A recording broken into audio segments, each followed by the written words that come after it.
2, 1. Hello, hello, hello, my wonderful friends. They should be able to hear everybody now. Welcome to our April 1st production of Parliament. We have gathered here today for some important business. Marn, what are we doing?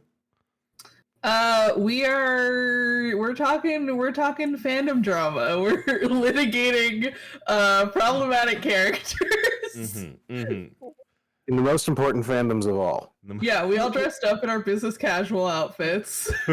we are hard hitting topics, right? Like this is we're doing this as adults. Absolutely.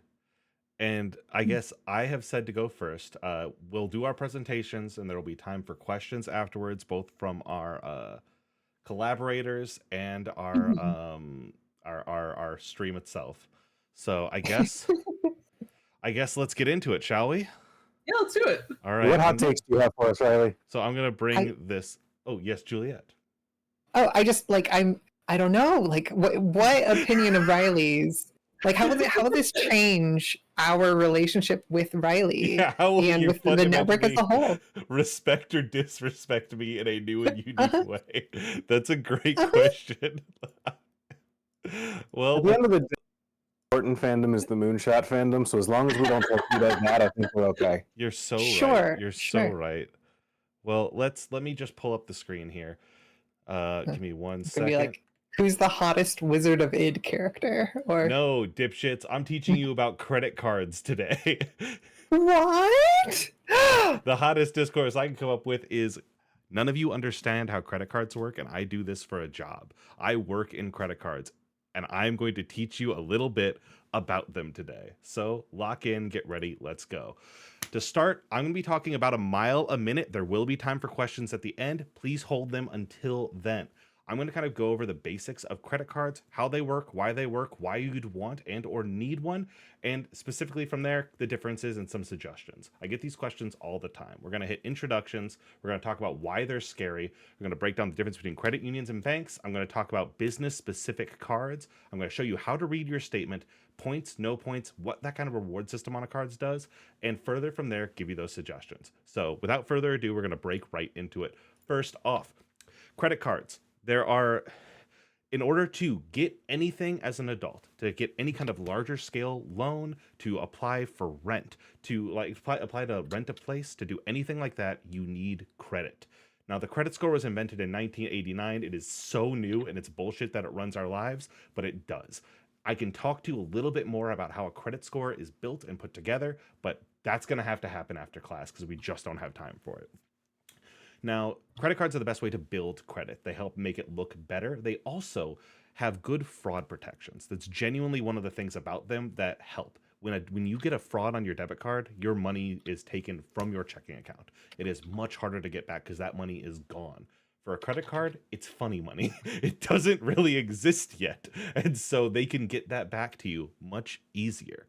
But the most important thing to remember about a credit card is that they are deeply horrifying. Credit cards can spiral out of control so quickly. You can go into debt. They can raise your credit limit without telling you. They can, like, people will steal it, and it's so easy to use because you don't see the effects on your money right away. Now, like I said, it is essential to have, but it should be terrifying. You should treat it like an open fire in your backyard where you're like, that's really pretty, that's warm, but if it gets out of control, it'll fuck everything up, okay? And like, it's scary, but it is the way of things. That is what it feels. Now, next up, to break into it, credit union versus bank. I'm going to tell you that when you go out and try to find a credit card, I always suggest a credit union. And frankly, I suggest a credit union for about everything. Credit unions are owned by the members, the people who put money into the credit union. That's you. That's me. Banks are run by suits.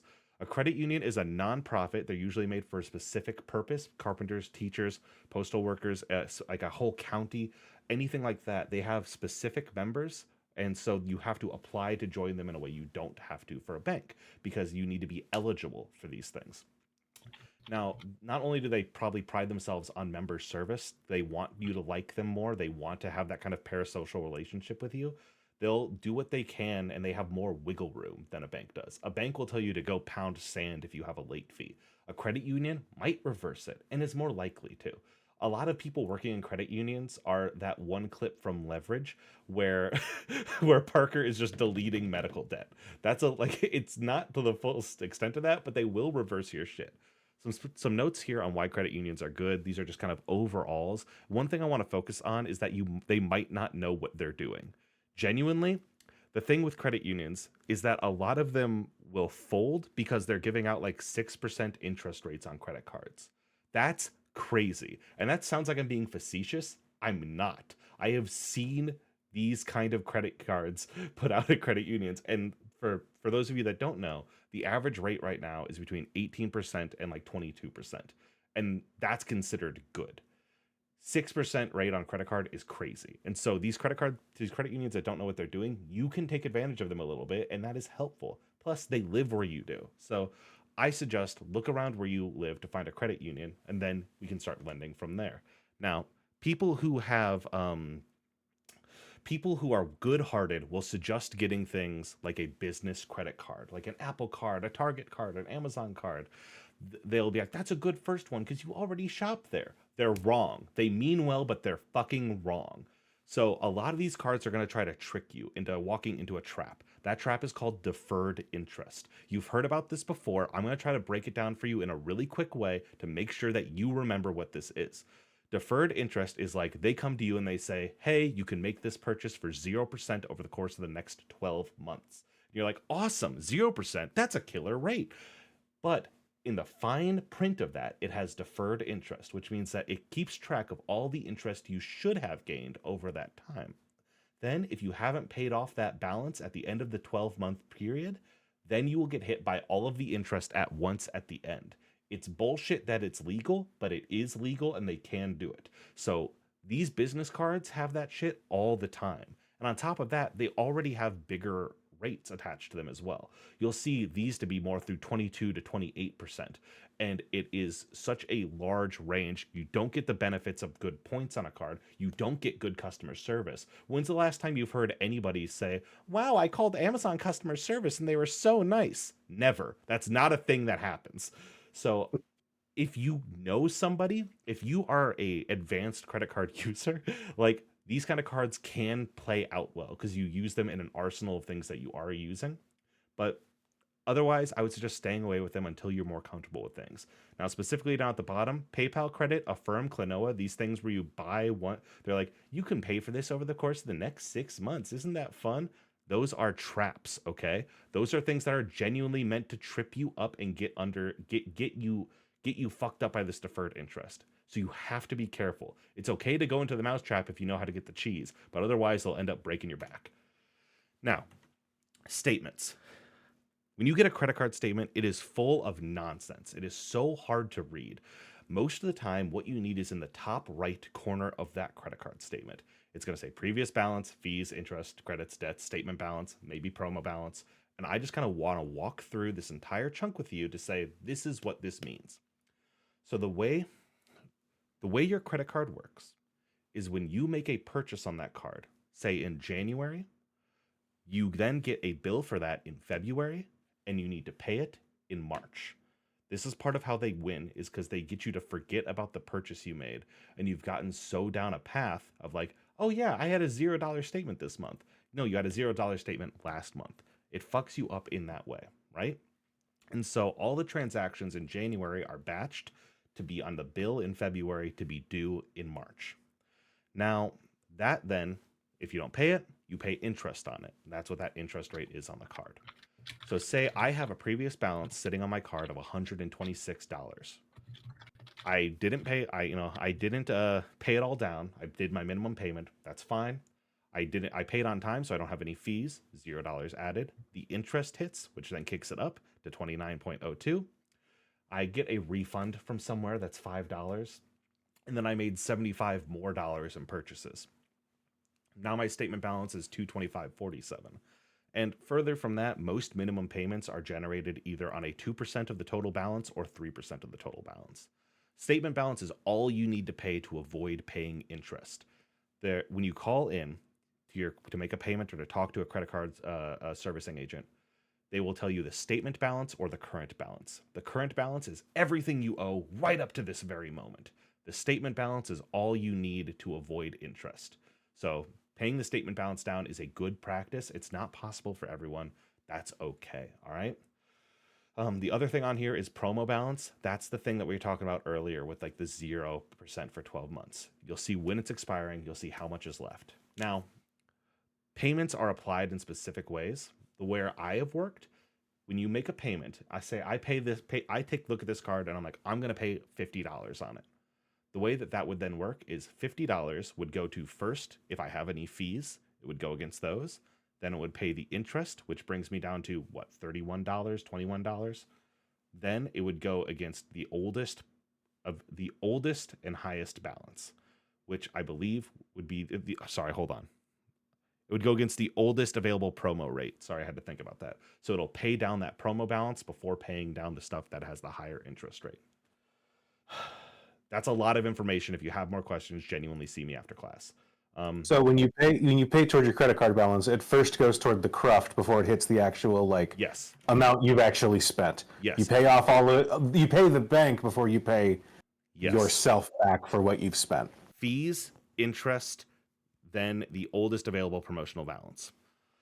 And part of that's like, but I want that 0% for longer. And usually you do, but also that 0% can then kick you in the shins if it's deferred interest. So it is complicated, it is complex, but genuinely, once you know how it works, it works. Real quick, I'm going to touch on rewards. Cashback or points are usually the two kinds of rewards you see with credit cards. I prefer cashback because it's easy. I get 5% cash back for every dollar I spend. Okay, cool. Nickel on the dollar. Great. That's easy. I can just put it against my statement balance. I don't need to care. Points get more complicated because you get like 10% back on travel. Awesome. And it's like, what does that mean?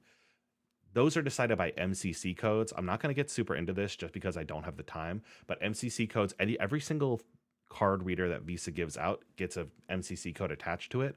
So like Amazon is a bookstore. Your grocery store is listed as a restaurant. And then those, or not as a restaurant, as a grocery store, as a food store.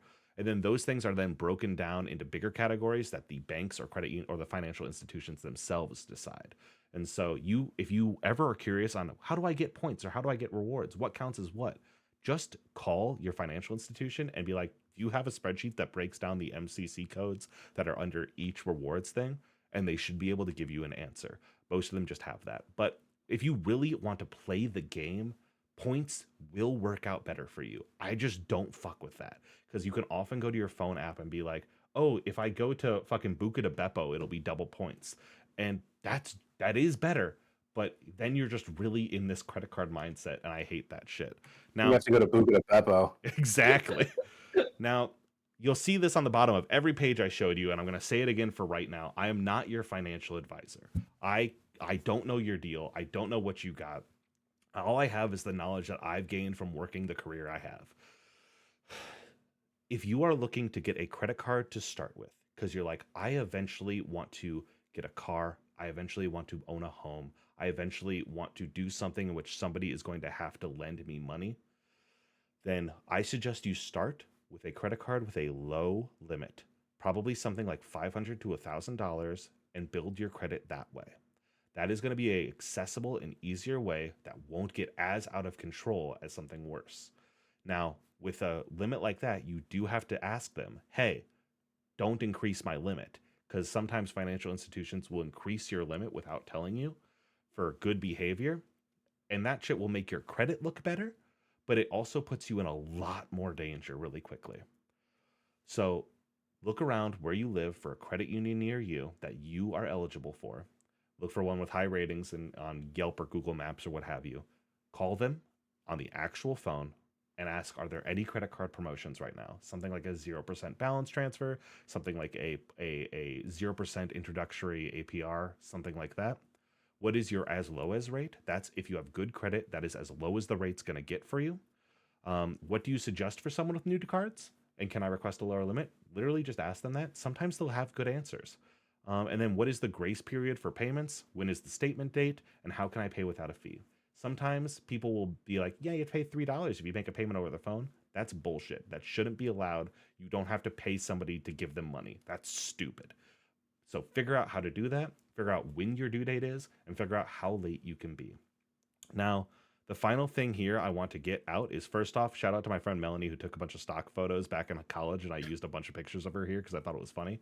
And two, um, two, the other thing I want to touch base on is secured cards, which are where you borrow against yourself. You have a limit of $500. That's because in your savings account, you have $500 that you can't access, and the bank is not at any risk of you losing their money. So you're borrowing against your own 500 to build your credit, and then you can usually graduate out of those cards to a bigger card. Everyone in our lives have always told us to never go into debt, and that's not possible. Working in financial institutions and credit unions and seeing people's money, the answer is everybody is in debt. You need to know what good debt and bad debt are, which is what the harder and more bullshit thing is, because you need to know what can I manage to pay off and how can I use that to make me look better in the future. And if you play their stupid game and look for those 0% that are not deferred interest that will take care of you, you can make it go a little bit smoother. It's complicated. It's a pain in the ass. Thank you.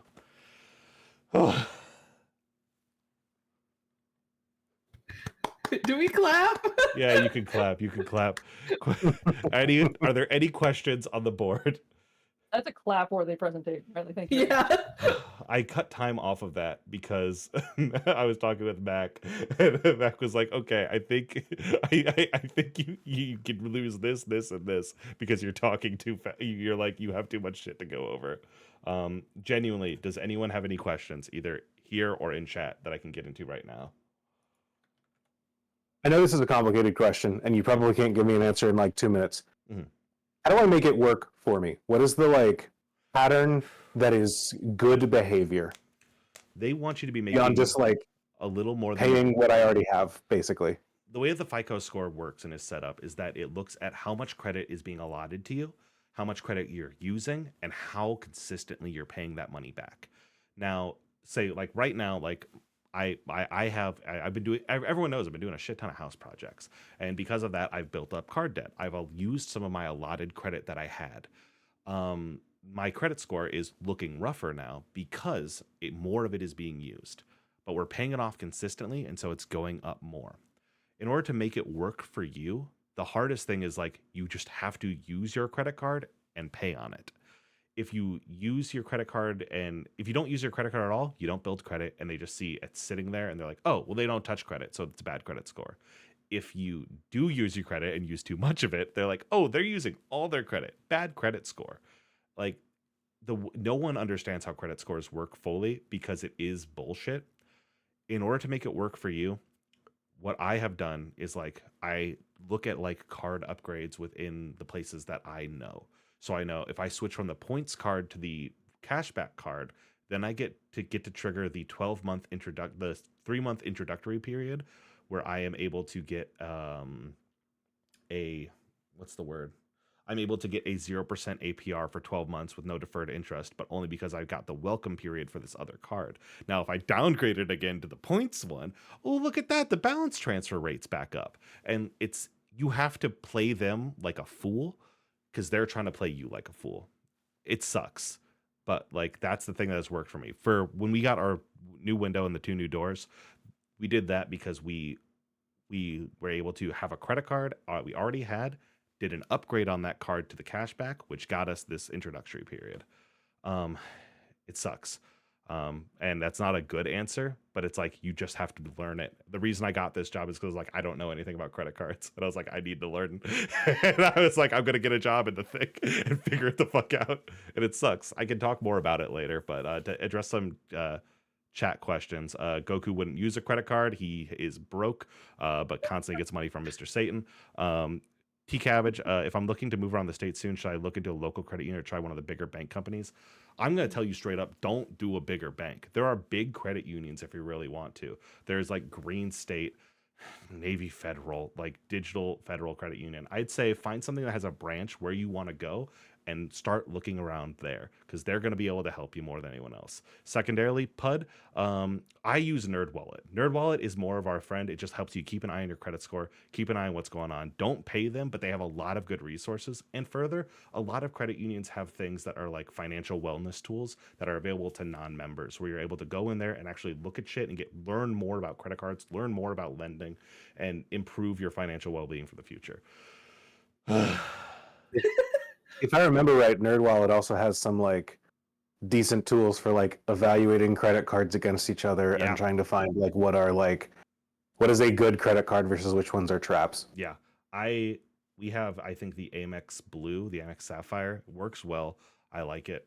And then I have one at my local credit union, which has treated me well. And I know the people who work there enough that I know the ins and outs of when promos are coming, that I can like try to play their fucking game. Is that insider trading? No, it's not, because I'm not trading anything. I'm winning. All right. Let me crack open Marn's spreadsheet here. And thank you all for listening to my foray on why Goku's a good dad. I did change the stream title while you were talking. Oh, thank you. For people who haven't guessed, yeah, we're not doing Fandom Discourse. This is Moonshot hosts give you practical life advice based on the things that we do in real life. Mm-hmm. Happy April 1st, everyone. Happy April 1st. You're going to learn something today, motherfucker. Marn. Oh, hello. Marn, I passed it to you. Hello, my presentation is on things that you can do with a library card. So before we start, I am not here to give you like the Tumblr post shill on why libraries are cool, like, hey, you get books there, blah, blah, blah, whatever. You know that. You're an adult. I'm not here to do that. This is things that your local library might have that you might not know about or you might have heard of and want more information about. Also, I work in an academic library. All of my library experiences in academic libraries. My wife and our roommate work in public libraries, so they consulted on this. Your public library probably has different services than mine does, so not everything I say here is going to apply to you. I don't have this listed as a bullet point, but if you went to a college, you can probably get a alumni library card. If you ask them, and even if they don't have it, it doesn't hurt to ask. Digital subscriptions.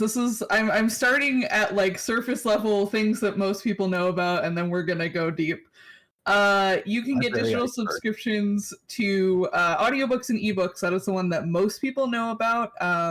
You can get the Libby app on your phone. Most libraries have that. Most libraries also can get you access to streaming services, which a lot of people don't know.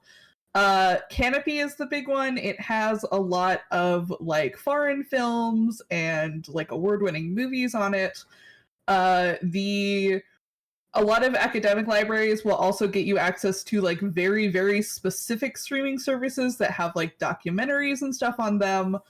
And our like public library system for a while had Acorn TV, which is just like British mystery dramas. So if that's your thing, I don't know. Let's see if they have it. You can also get music streaming through Hoopla, which does comics as well. Hoopla is audiobooks, music, and comics, which is a weird thing for them to spec into, but sure. Most of your public libraries will also get you access to local newspapers. If you have local newspapers that are in print or online with a paywall, you can get past the paywall possibly with your library card. You can also go there and just get it in print. Read a print paper. It's good for you. You can also get digital magazine subscriptions and academic journals. Public libraries will do academic journals for you just as well as academic libraries, but academic libraries will have more specific stuff because students, they need those. A lot of libraries also have a library of things. Here's just a big list of things that the Baltimore County Public Library has in their library of things. Wi-Fi hotspots are the big one. They get a lot of use, and they are constantly getting checked in and out of the library, as far as I know. My college library had Kindles that you could check out, and a lot of people didn't know because we just kept them behind the counter, and people just didn't fucking know they were there. A lot of libraries also have laptops and Chromebooks that you can check out. They have board games and lawn games. We had lawn games at my wedding that were literally from the library. You can get lawn darts at your local library. Oh shit. Yeah.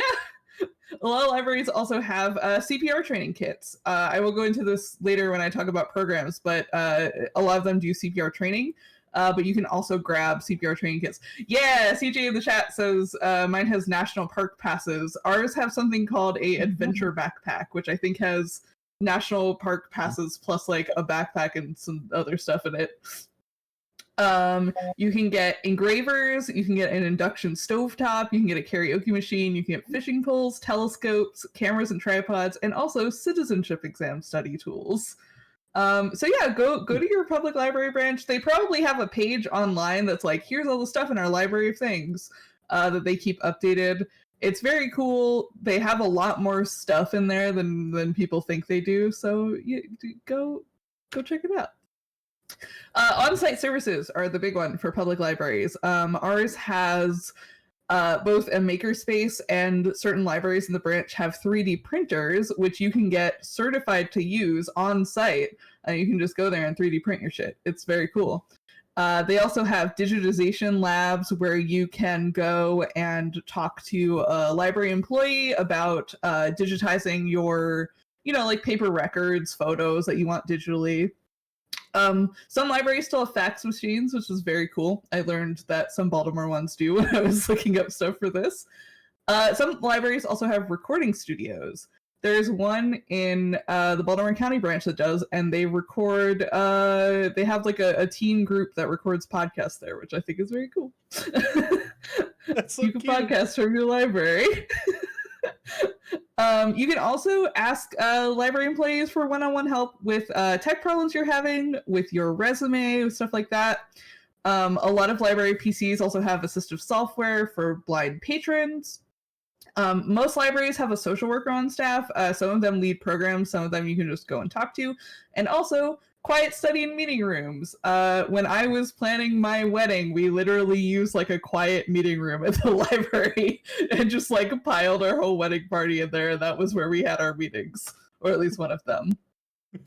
Purchase requests. You can request not only books to be purchased for your library's collection, but also ebooks, audiobooks, DVDs, CDs, etc. You can also request video games. I didn't put that on there, but a lot of libraries do have video game collections, and you can request that they purchase stuff. They probably have an online form. This is just the Baltimore County like online form. Or literally just go in person and talk to a librarian. The be-all end-all of this slideshow is librarians are not scary to talk to. Just walk up to the desk and talk to them. Or call them on the phone. Most library front desks like will field your questions by phone. They have real human beings who you can talk to. This putting in a purchase request by no means guarantees that they buy the thing that you requested. It is generally a matter of like demand and how expensive is it, and do they think it's like worthy to be a part of the collection, which is very subjective. We're not going to get into all that, but it will at least let them know that one person who like uses their services wants this in the collection. And they take us seriously. Interlibrary loans. This is what I do for a living. So I only did one slide on it, but I could talk about this all day. I request interlibrary loans. That's my job at the library. But interlibrary loans, a lot of people just like don't know what they are or how to use them. All libraries have these, not just academic libraries. You just basically have to know where on the website to go to like request one. All it does is if you don't have a book in your home library system or your home library, it will. So if I wanted a book, Baltimore County didn't have it, they would go and be like, oh, maybe this like public library in Indiana has it, and maybe they would just ship it. It might be free if the library is in the same state as yours. Maryland specifically has a public library courier program called Marina, which is just basically a courier van that drives books to different libraries across Maryland. If not, it will probably cost a small fee. They will generally tell you it's generally no more than $10 unless you want something like crazy from overseas, in which case that's a conversation that you're going to have with your local ILL staff. Some academic libraries provide ILL for free as just like that is a perk that you get for paying tuition and going to school there. The one that I work at does. Your academic library might also offer digital ILL requests where you can request like if you're writing a paper or whatever and you just need like a single chapter of a book that you can't get your hands on, you can request that and they will send it to a different library that has the book and they will scan it and just send it to you as a PDF, which is very cool. Since the pandemic started, a lot of our ILL requests have been for digital ILLs. There is a website called WorldCat that you can use to see which libraries have the book that you want. It doesn't. It in some cases helps if you know this. Specifically for academic libraries, it helps if you can point your ILL staffer to like, hey, this place in the world has what I want, and only like 2 specific places have it, and this have it available. So like request it from there. Otherwise, it's just a neat tool to use. Don't ever request things from the Library of Congress. They do not like to give up their books because they're the Library of Congress, and they do not digitize any of their stuff. And they're really mean. That's right. Official Moonshot call out post to the Library of Congress. They're really mean to us. If we ever have a like Moonshot thing where it's about like the biggest or most important places that you've done a crime, the most important places that you have a professional beef with. Oh no, I want to know what Juliet was talking about. Yeah, hold on. That's not what today is about, though. I am someone who has tried to do an interlibrary loan from the Library of Congress, though. They will send them. They just like you have to have them in your special collection so they don't like leave the premises. And if you return them late, they get really mad at you. I believe it. So it is one of the mean libraries. Yeah, and also they take forever to send books, so don't bother with them. Bookmobiles are still a thing in some libraries. They accept returns as well as lend books. So if you for some reason have a book to return and you just like see a bookmobile out and about, you can return it there. I learned while I was putting this slideshow together, you can request bookmobile visits at your event, which is very cool, at least in Baltimore. I'm sure there are other ones that do it. Some bookmobile employees are also notaries. A lot of libraries have public notary services. You literally just have to bring your photo ID. You'll probably have to pay like $5 for them to legally notarize your stuff. I would call in advance because there are some specific legal documents they can't notarize. The website, the BCBL website, did not tell me what specifically they are. Hold on. I know this because member service people at credit unions are often notaries too. Fuck.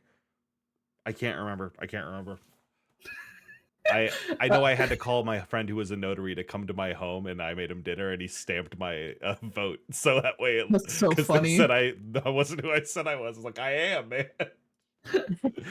Jeff said so.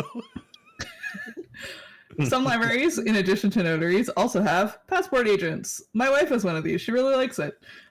You can fill out your passport applications at a library if it has a passport desk. You just need a completed DS-11 and proof of your identity citizenship. You can also just get your photo taken there. You can also bring your own photo if you want. You still have to pay the usual passport fee, and you cannot give them your application to renew your passport, but they will still take your photo for your new passport if you need a photo for your new passport. I think they can also give you the renewal form, they just can't file it for you. My wife is gonna like come through the door and tell me I'm wrong because I don't know that for sure.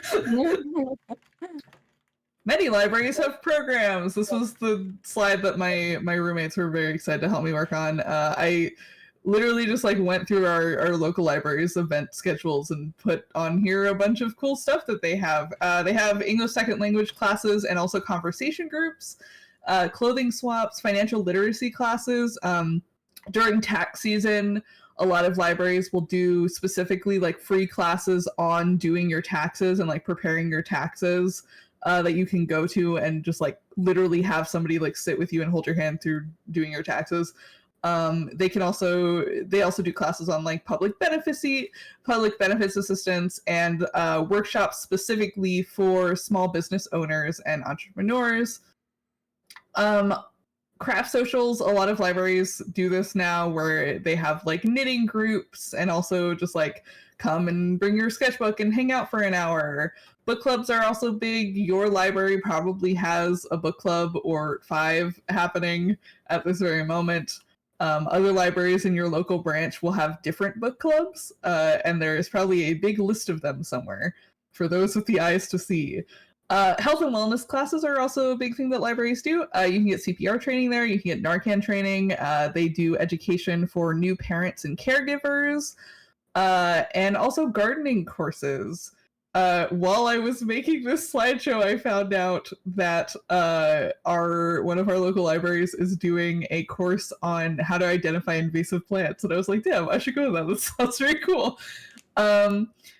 This might be a Maryland specific thing, but some libraries in our branch also do concerts.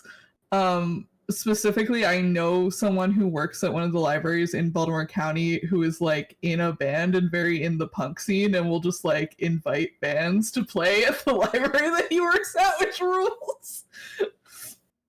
Paddington is also right. A lot of libraries also have queer events. I did put that on here because I thought it was obvious and I just forgot to write it down. A lot of libraries also have programs for babies. They have story time and sensory story time for your babies and toddlers. They have teen clubs. A lot of them do tabletop for teens these days, and like trading card clubs, creative writing clubs. Some of them do specific movie nights for children and teens. I found out that Baltimore County is doing a Five Nights at Freddy's movie night soon. Some of them do DIY classes for teens, teaching them skills and how to do different crafts. Some will do musical experimentation, where like a musician will just like bring a bunch of instruments and let the kids like bang on a drum for a while, just like see what they get out of it. Some of them do STEM for kids. BCPL, and I'm sure other libraries in the world also does Pause to Read, which is if you have a kid who is not a very confident reader or speaker, they will pair them up with a puppy and let them read out loud to the puppy. Aww. I love that so much. Yeah, it's really cute. Our library also did just like a pet adoption event last year where they brought like a whole bunch of adoptable dogs to the library. Special collections is my last thing that libraries can offer you. A lot of libraries have a special collections department for their old ass books and documents. What they have might depend on your branch or what public library you are at or what academic library you are at, because some of them have very specific and special things. Some have old board games, greeting cards, posters, etc. The one where I work has like very old tarot decks, which is cool. They are genuinely non-circulating, and they generally don't want you to put your hands on the things that they have, and if you do, you have to wear gloves. You know this place. It's the place at your library where you have to like go through a door and it's very temperature controlled, and if you touch the books, they make you wear a pair of white gloves. Some of them do have virtual collections, so you can just go through and browse and see what they have. I think in Maryland, Enoch Pratt has a virtual special collections where you can look at their old greeting cards and some other stuff. And Peabody is our big one. This is just a picture of it. I don't have a joke for this slide. I just like Peabody. I'm getting ahead of a couple questions. I have fines on my account /overdue books /etc. Are you mad at me? I would never be mad at you. I have ILLs in my house that were due in January. A lot of libraries also went fine-free during the early pandemic because people literally couldn't return their books because they were just stuck at home. A lot of them are still fine-free because they found that that was just a better system and they don't like punishing people for not returning their books.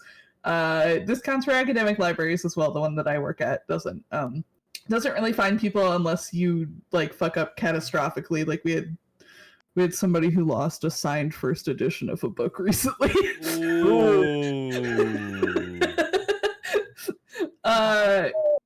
Even if your library isn't fine-free, they probably have a cap of how much they will make you pay for an overdue book, and after that, they just kind of turn your library card off until you return it, because that's the only other thing they can do. And even then, they'll just, like, turn your account back on after you return the book. Like, it's not a big deal. I know people get really, like, sad and embarrassed about having library fines, but, like, whatever. We all do it. Literally, some librarians that I have met and know, including myself, are like have outstanding library fines that are crazy. You can't embarrass yourself more than we've already embarrassed ourselves. This is a slide of just about how you can give back to your local library worker and make our lives easier. Bullet point 1, don't lie if you lost or damaged a book. If you lost a book, don't be like, I totally put it in the Dropbox a week ago. I don't know what could have happened to it. Clearly, like, a burglar. If you damaged a book, don't be like, oh, it's crazy. I don't know how coffee got spilled on every single page of this book. I didn't do that. Just be upfront. You probably will have to pay the repairs, but like it's worse for you if you lie to us because we know that you're lying. Bring as much information as possible when you request a purchase or an interlibrary loan. This is just like easier for us to find specifically what you're looking for, especially if you are requesting something that is like a journal with a bunch of volumes or a book with a really generic title. It's just easier to have as much information as possible. Bring all your required documents for passport and notary services. Volunteer.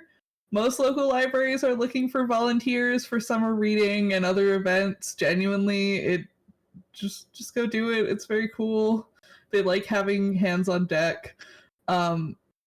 If you want or need a part-time job as a library page, a lot of them are also hiring. You can get paid to put books back on the shelf. It's more fulfilling than it sounds. I really liked shelving. If you read a book in the library, make sure its usage is counted. A lot of people don't know about this one. There will be like library carts kind of dotted around your library. Usually at the end of shelves or in reading areas. And if you read a book inside the library, don't put it back on the shelf. Put it on one of those carts because the pages need to reshelve it properly, first of all. And if you put it back on the cart, the employees will generally scan it into their system to basically tell the system, hey, somebody used and read this book. And they do keep numbers on that. They keep numbers on like what books are like high traffic and what books are getting read a lot, because when it comes time to weed books out of the collection, they use those numbers. So it is very useful for them to know if you read a book, even if you are not checking it out and you're within the premises. Do not donate books to your local library. They generally will not keep them. They will probably donate them to a used book operation. We prefer money. We don't want your books. I'm so sorry. Know the difference between a library employee and a reference librarian. Reference librarians are who you want to go to with your very specific questions and your research questions. Library employees who work the front desk generally are not that. They can help you with pretty much everything else. But if you have a very, very specific thing that you're looking up, you want a reference librarian. Last but not least, if you read in our books, I will fucking get you, because it used to be my job to erase all of the things that people were writing in library books so that they could be digitized. It sucks. Don't do it. Thank you for coming to my TED Talk. Incredible work, incredible work, incredible work, Marn. There was a bunch of silent clapping. I don't know if you saw. I did. Thank you for putting that together. I was gonna ask what you could do to help. I was like, I've locked in with a question for when Marn finishes. I can't fuck it. Oh, never mind. There's a whole slide. Shit. We do have a question in the chat. If you may answer. What was the best thing you saw written in a book? I have photos of this. They are on my now locked Twitter. I will post them on Blue Sky if I remember.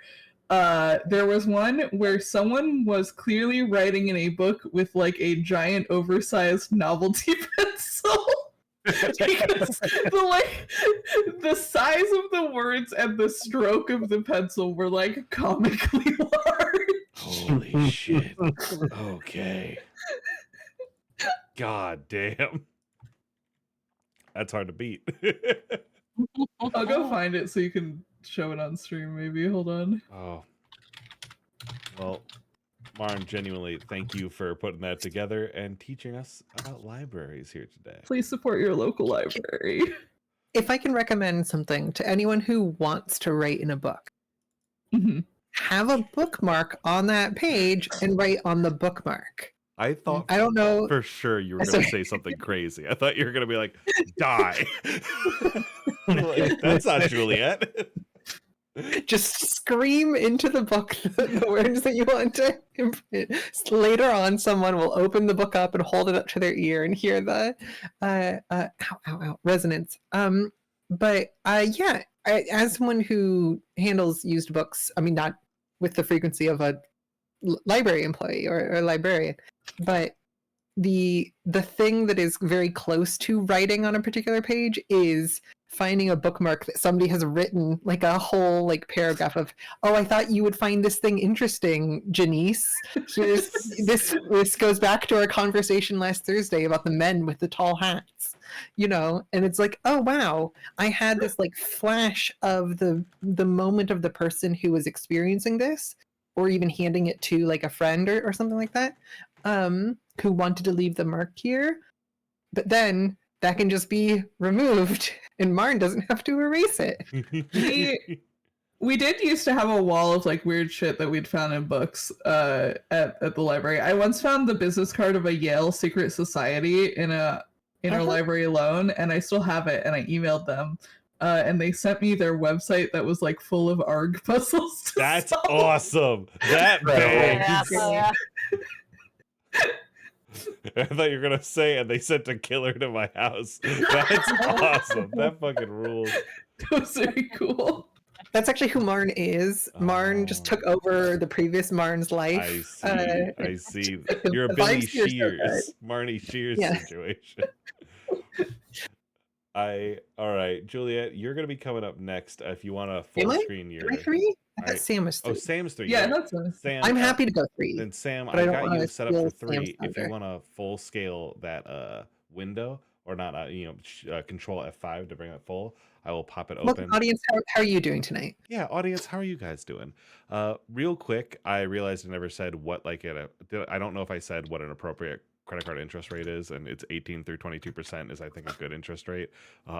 Someone has sent me a credit union that I'm looking at right now who has a 12.75 interest rate. That bangs. That's one of those motherfuckers that doesn't know what the fuck they're doing. You should take advantage of that. I should. Your advice is hey, credit unions are great. They're full of people in your hometown. Fuck them up.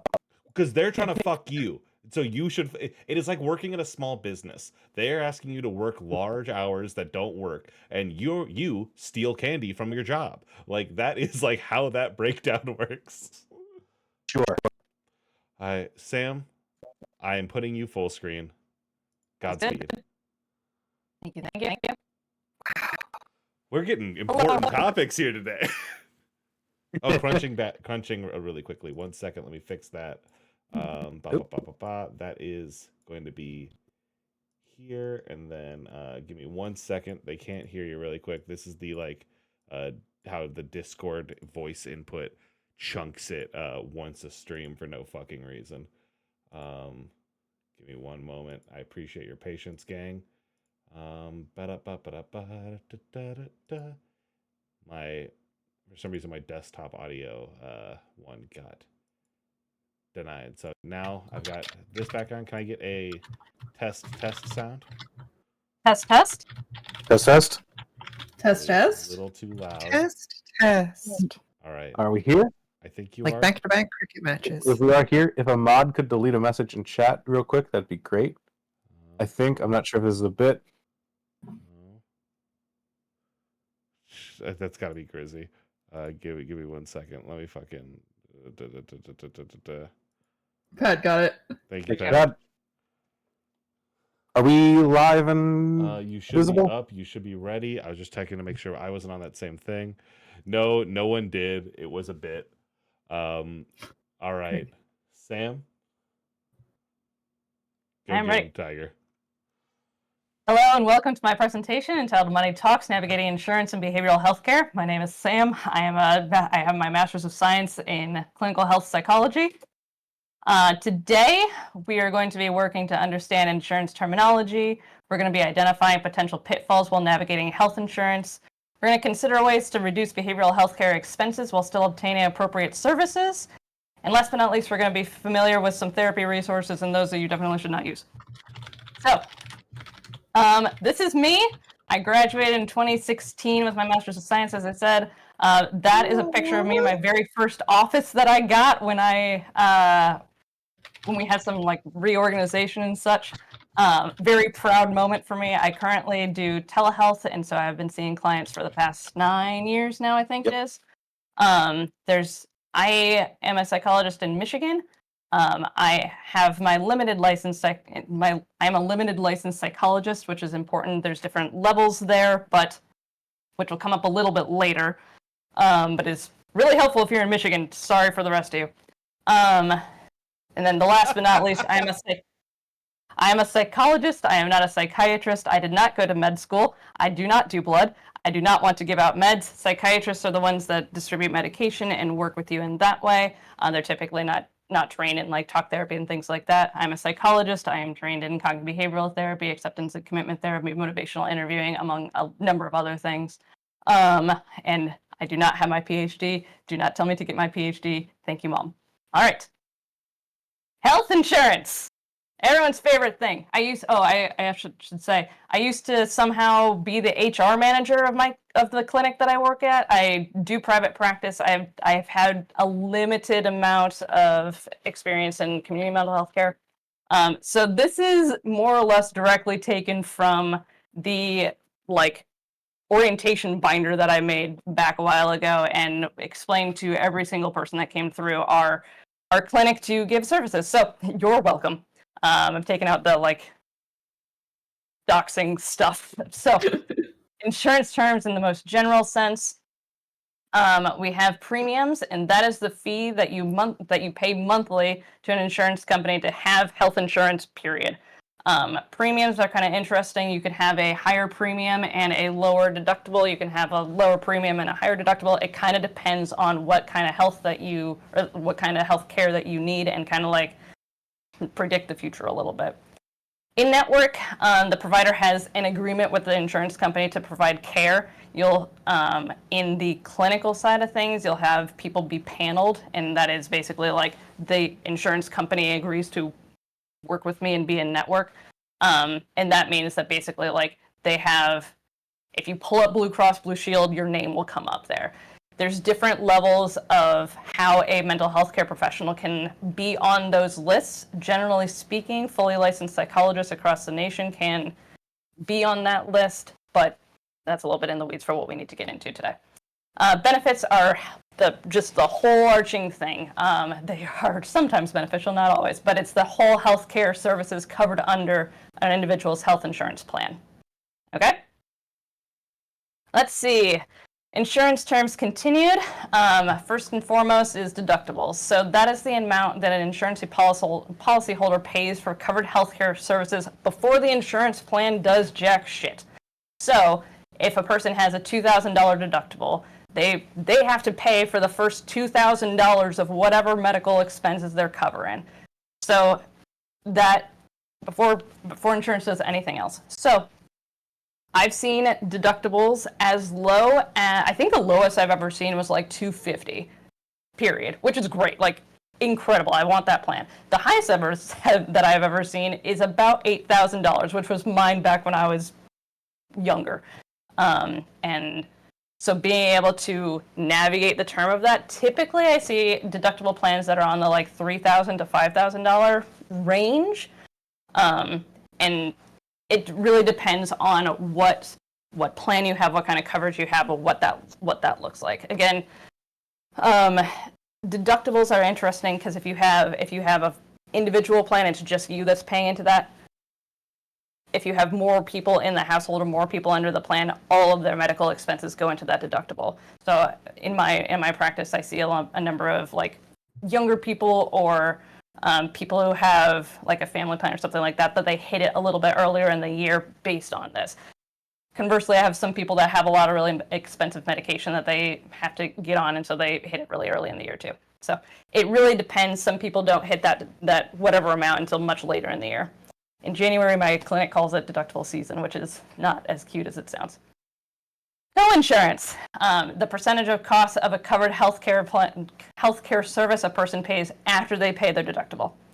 So if, in the simple terms, if a service is is billed to the insurance company at like $100, and the person has met their deductible, they have a 20% co-insurance, and then they pay about $20. Sometimes you see co-insurances, sometimes you don't. It also is a lot of fun because sometimes people hit their deductible, and so there's a little bit of like, okay, well, you have this amount that's left over a bit pays to the co-insurance, and so you get kind of funky with that. So if nothing else, please check your deductibles online. We'll get to that in a little bit too. All right, insurance terms continued. Co-payments or co-pays. They're a fixed amount that a person pays. Deductible pays for whatever healthcare services they've paid after they meet their deductible. Sometimes people just have a straight flat copay and they don't have to worry about deductibles. It just all very much depends on your plan. I should say deductibles have they're wonky. Like sometimes you get a bill for like $100 and something on change. Like for a while there, I don't remember what the exact dollar amount was, but it was like $100 and like 53 cents. It's strange. But these also, I have to get our cat. Yep. They vary based on the person's plan as well as whatever healthcare setting. So I specifically work in private practice, outpatient behavioral healthcare services, and so that the services that I provide are not the same, or nor should they be, as your primary care physician, and so those two are very separate. They're under separate terms and under separate plans. So they have different costs. That's why you can't be like, oh, well, my PCP visit has a $20 copay. Why is my therapy like $150? That's why. Out-of-pocket maximum or limit is the most the person pays for covered services in a plan year. After this amount is spent on deductibles or copays or co-insurance, the insurance company does their fucking job and pays 100% of the costs and covered benefits. So again, depending on what kind of healthcare, when you're first selecting your plan, you can say, okay, what is the out-of-pocket limit? How does that compare to the premium, the deductible, and kind of the stuff that I have to pay in the chain of events to get there?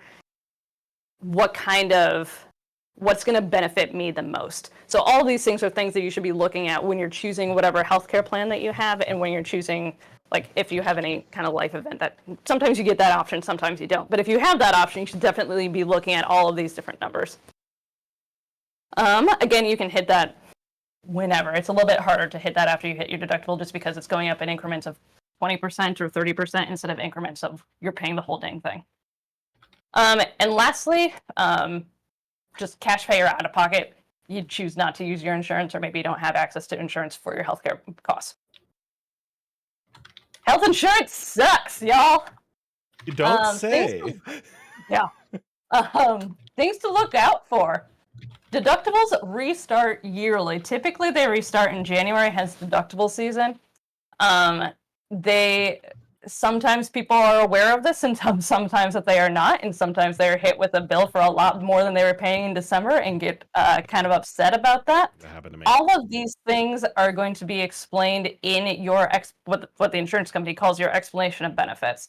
So both like when you sign up for a plan, and now it's all convoluted online, but you can also go online to check out your insurance company's website, and they should have an EOB like section of their website.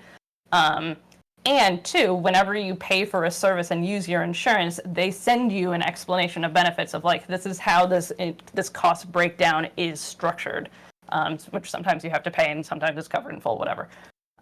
Anyway, but deductibles restart typically yearly. Sometimes they start earlier, but insurance companies also change their rates, which again is super fun. When I've seen them change like a couple dollars. I think the biggest hike that I've seen is like $10 or $20. But like truly, I mean, I've been doing this for almost a decade now. Like I've seen the hike over years of it's just getting more and more expensive. It's just a fascinating thing to watch and see. They also do this, at least Blue Cross Blue Shield, which is a very popular insurance company, especially in the Metro Detroit area with a lot of Ford and things like that. Blue Cross Blue Shield changes in January and July typically. Sometimes they like to surprise us and throw something else in there too, which is a lot of fun. Insurance companies don't notify us. So like a lot of the times when you're really frustrated that you can't like ask and say like, hey, what is this going to cost? It's because they don't fucking tell us. They don't, there's no like, we have a person we should have more. We have one person dedicated in our office to calling insurance companies and looking them up online and saying, hey, what does this person pay? And they don't necessarily tell you because they change their rates all the time. Let's see. Telehealth and in-office rates are different and they vary. I've been doing telehealth since the pandemic. As I said, I'm a clinical health psychologist, so at the earliest, my caseload was immunosuppressed, immunocompromised, or was not wanting to go out and be around people for a number of different reasons, and I've kind of been that way for a long time, and I'm very happy about where I currently work, except that insurance companies don't really like telehealth, and so, well, they like it when it benefits them, I guess. So sometimes, weirdly, telehealth is cheaper than in-office rates. Sometimes it's more expensive. Sometimes, so even that like can differ within the same plan for the same exact service if I'm in my house versus if I'm 10 minutes up the road at my other office. They also are subject to change too. If you have the same insurance plan, it can change in the next year. I've had a number of people say like, hey, we weren't given the option, but it just is a different plan, or hey, they renegotiate a contract or something like that. Sometimes you're just not given a choice. So it's important to stay on top of that and like read those EOBs. I know that they're a little bit intimidating sometimes. And then life events, thank you Obama for being 26 and getting off of one insurance is the next, getting married, losing a job. All these different things can change your insurance, and being aware of like, okay, do I need to pick something? Is this something that I can make work for me in the best way that you can in the future? Is that something that you can take advantage of? If nothing else, call your insurance company. Just do it. Just call your insurance company. If you have to get some sort of medical thing done, like call them, get a reference number, all that. They can be helpful. They can be the most unhelpful people ever. You can also go online, at least check on their website. If nothing else, to see if you have a deductible-based plan, if nothing else, to see where in that deductible you are. So again, you can make some decisions on okay, do I schedule this test here, or do I need to do it later in the year? What's going to work out for at least to my benefit financially? How close am I to meeting that out of pocket? Also, go to therapy. Tips and tricks. So therapy can be really expensive. It's not always expensive, but it can be expensive. So one thing that you might look for if you're looking to, if you're a little bit more cost conscious that way, looking for clinicians who offer sliding scales. These can be kind of income based. I haven't worked in a clinic or in a sector that has that sliding scale, but I know that a number of people can and do, especially if they're in their own, if it's a smaller private practice and things. Provider credentials are kind of important too. Like I said, I have my LLP in Michigan. I'm a limited licensed psychologist in Michigan. That means that I'm kind of the top tier of the two. I have my permanent license for the level of education that I have. Previously to this, prior to 2018, I had my temporary limited license in psychology, which means that to drop the T off of that, I had to take a stupid, terrible test called the EPPP. That's a nationwide thing to say, yes, I know psychology enough to be able to be licensed to do this. In order to go up to the next level, the licensed psychologist, I have to have a PhD, which again, no, Mom, I am not doing. No, thank you. You can also have a limited or a licensed master of social work or a licensed professional counselor. All of us have different relationships with insurance companies, some of which are more lucrative than others. So I flat out do not get paid as much as I would by an insurance company unless I had my LP.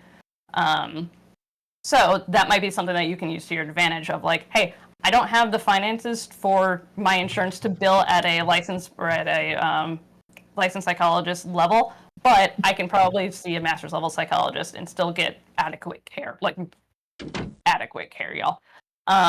Being able to, again, talk to social workers and counselors, they have different supervision requirements, which again allow them to communicate with insurance companies a little bit differently. And then last but not least, interns. All of these professions, as much to my knowledge anyway, we all have to do an internship and have a certain number of direct clinical hours before we can test whatever test it is. We all have to take different licensure exams. We all have to have a number of direct hours to get into that, to be able to apply for our license. So sometimes you can work and get a lower rate just because they still need those hours. Interns have to be supervised by a fully licensed clinician in whatever practice. Oftentimes they're in school. Oftentimes they're connected with some sort of training facility. So it might be a good way to step into that in a financially conscious way. And yes, when you say they have to be supervised, it's not like you're going to be doing therapy and then there's another guy in the room watching over. Supervision is a more systematic thing. It means that I go and I meet with my licensed supervisor, and we have a solid, depending on how long this guy has, we have a conversation about okay, these are the goals. This is what this person talked about in therapy. This is all of which you've already agreed to by signing a HIPAA statement with this person, and frankly should also be disclosed to you at the beginning of your session too. You should your clinician should talk about limits of confidentiality. Let's see, but yeah, no, typically there's no cameras or no someone else in the room with you or anything like that. Billing codes, you can also ask your provider about that. All of these are CPT codes, so these are what the numbers that go to the insurance company to make this all a little bit easier and more uniform, right? So intakes in behavioral health care, outpatient at least, are 90791s. 90791s are a little bit more expensive typically, and that's reflected on the intake, on your insurance, because it's more work on our part. I always tell my clients, look, I'm going to ask you a bunch of questions about where you were in the past, where you are right now, and most importantly, where you want to go in the future. And then we have to consolidate all of that, type it all out, and make it sure it's insurance approved or whatever, while also like maintaining a certain amount of like confidentiality about the client. And so it just takes a little bit longer. After that, though, and all you always have to do an intake because you want you want to get to know the person a little bit. But afterwards, most often you see people for about an hour, so a 90837. 90837s are billed a little bit more expensive than a 45-minute session, so a 90834. There's a number of more CPT, there's a whole list, y'all. These are for adult individual sessions right now, so if these apply to you, you can always add, and you're like, hey, I need to just see the financial difference that it is for my deductible or for my copay even. What is the difference between a 60-minute session and that 15 minutes less? You can still get the coverage and like the care that you need and you want, but if you're in a little bit of a financial pickle right there, it might be a little bit, it might be worth the ask just to see what the cost difference is. If you need to do testing or if you're interested in doing testing, whether that's for we're getting a lot of testing requests for ADHD, whether you need that for the courts or whether you need that for anything really. We get a lot of school requests, again, mostly for ADHD, but also we get a lot of testing for everything, whether that's personality testing, IQ testing, autism testing, anything. Anyway, depending on the clinic and that you're going to, it might be worth to shop around a little bit. Cash pay rates and insurance rates might be different. It's just kind of how the codes are billed to the insurance company. So there might be, I know that our clinic, sometimes we just kind of like bundle things together and say, hey, this is the cash pay rate, or you can go through your insurance company and see if you get the better deal that way. So you might benefit from doing that. If you're calling and asking about testing to whatever intake facility you're talking with, you can specifically ask for, hey, what billing codes will be used so that I can ask my insurance company what their costs will be associated with that. Sometimes that, again, it's worth the ask. If they say no, or if they don't know, or if it's going to be the same thing, it's at least worth the ask. Where do I start with going to therapy?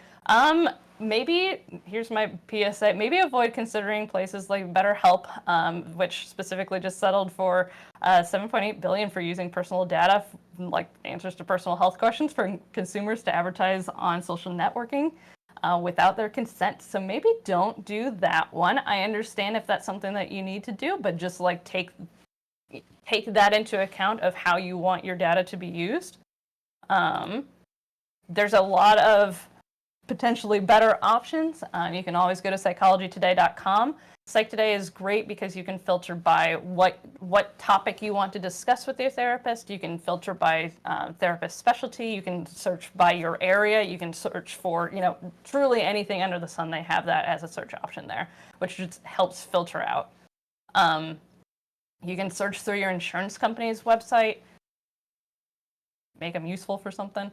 Sometimes they advertise like telehealth services on their website. Which again might be something else to consider in the cost. You can see if your local college has a training clinic. I know near us there's at least one. There might be another one that's open too. But again, those interns need those direct hours, and they're directly supervised by someone who's fully licensed in that field.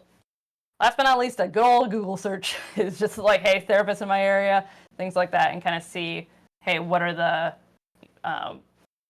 options that I just literally have around me. I've definitely talked with people and say, hey, I kind of do a little bit of a triage in a way of people call and say, hey, this is what I want to talk about. Is this something that you specialize in? Or hey, what is cognitive behavioral therapy? This is something that my doctor recommended. What should I do in this way?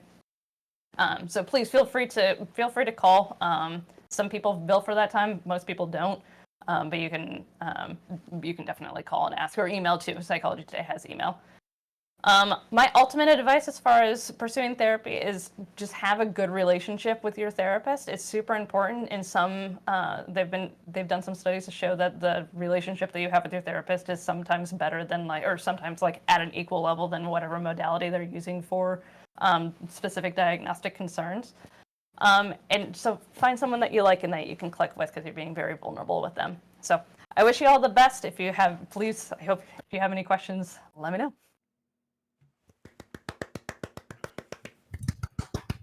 Thank you, Sam. Thank you so much for that. That was a very good presentation. I do have like a couple questions right out the gate from me, the person.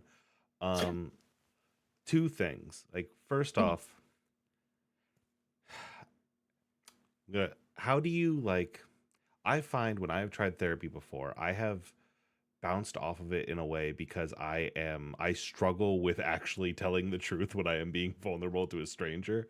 What I guess what suggestion would you give to a client who you notice is having that issue? I think this is advice that I am giving my good friend Riley. Yeah. I feel you. I'm asking you. Like how Riley is not a financial advisor. This is not clinical advice that I am giving. Yeah. I am giving this to my good buddy Riley. Yeah. I mean, I always suggest, like, honestly, you can kind of feel them out. Like, you don't have to jump into the like nitty-gritty stuff at the beginning if you don't want to. Like, you can really just go in and say, hey, look, you can be very direct in that way if you want to, and say, hey, I have difficulty opening up. I will open up over time. However, just want to let you know that is something that I'm struggling with, and that's something that's prevented me in therapy in previous settings too. If you don't want to do that, honestly, just kind of like saying, okay, what do I feel comfortable talking with this person about? I don't care what that is, like really, truly, whatever topic you want to, have at it. I've had a lot of conversations about Hades too recently. I've had conversations about people's pets. I've had conversations, like truly, like work, relationships, like politics, whatever it is. Like it's creating that, they called it the holding container, holding space, but like creating that for yourself, especially if you're doing it virtually, but creating that for yourself and seeing what the therapy does to match that or increase that energy. If that helps you feel more comfortable, then that's what I suggest. Outstanding. Off the top of my head. That's helpful. We have one in chat from Nine O'Neills. What are red flags for you when looking for a therapist, Sam?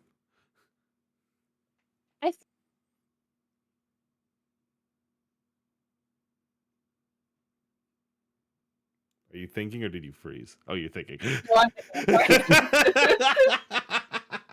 I am pausing. I think number one, like if you're going in there with something specific and the therapist is kind of like beating around the bush or doesn't really seem to know what you're talking about, if you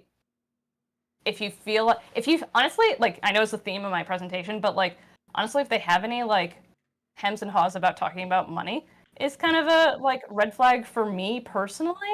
Just because this is how I trained everyone at my clinic for a long time.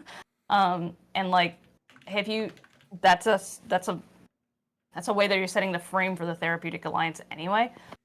So if they're having difficulty like on the scheduling stuff or things like that, they might be bad at scheduling. They might just be bad at calendar management. But I think that if you're, I don't know, what are red flags for therapy? I think that, honestly, I think the reason I'm having such a hard time with that is because it's so personal.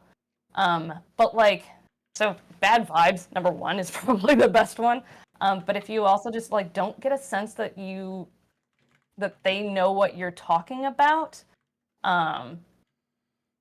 I think that would probably be or if you don't feel like you're being heard, if you don't feel like, just truly on the most like basic level, if you don't feel like this person is someone that you're able to connect with.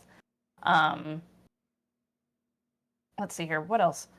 I guess basic stuff too. If they like cancel on you a lot, if they don't get back to you in a timely manner, if they talk about themselves in a way that makes you feel uncomfortable. I've had a lot of people say that they've stopped going to therapists for that. If they do anything drastically unethical, get out of there. But yeah, they're doing Hannibal Lecter shit to you. Hannibal Lecter shit to you? Yeah, maybe not. Don't go to Dr. Lecter. Don't go to Dr. Acula. That's a common Red flag. Dr. 10,000 Hammers got me once or twice. In chat, if it sucks non-productively, hit the bricks. Yeah. Like, I think that like I said, I'm a health psychologist, so I think there is a level of like, hey, I failed at this, or hey, I was assigned homework and I feel uncomfortable bringing this to my therapist, kind of see what they do with it.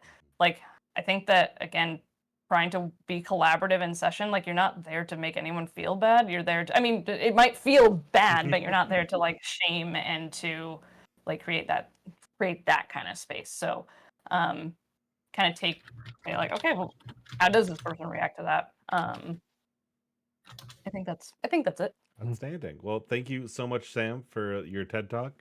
And next we're going to be going to our dear homie, Juliet. Juliet, are you prepped and ready to party? I'm going to do my best. I think we've got it. You should have the... Yes, I do. It is coming online now. Your presentation is on screen. Great. So tonight we're talking about adult topics for adults, right? Yes. Mm-hmm. Because I'm going to give what I think of as a very adult presentation. Okay. Today, I'd like to talk about physics, which, like the Wu-Tang Clan, is for the children.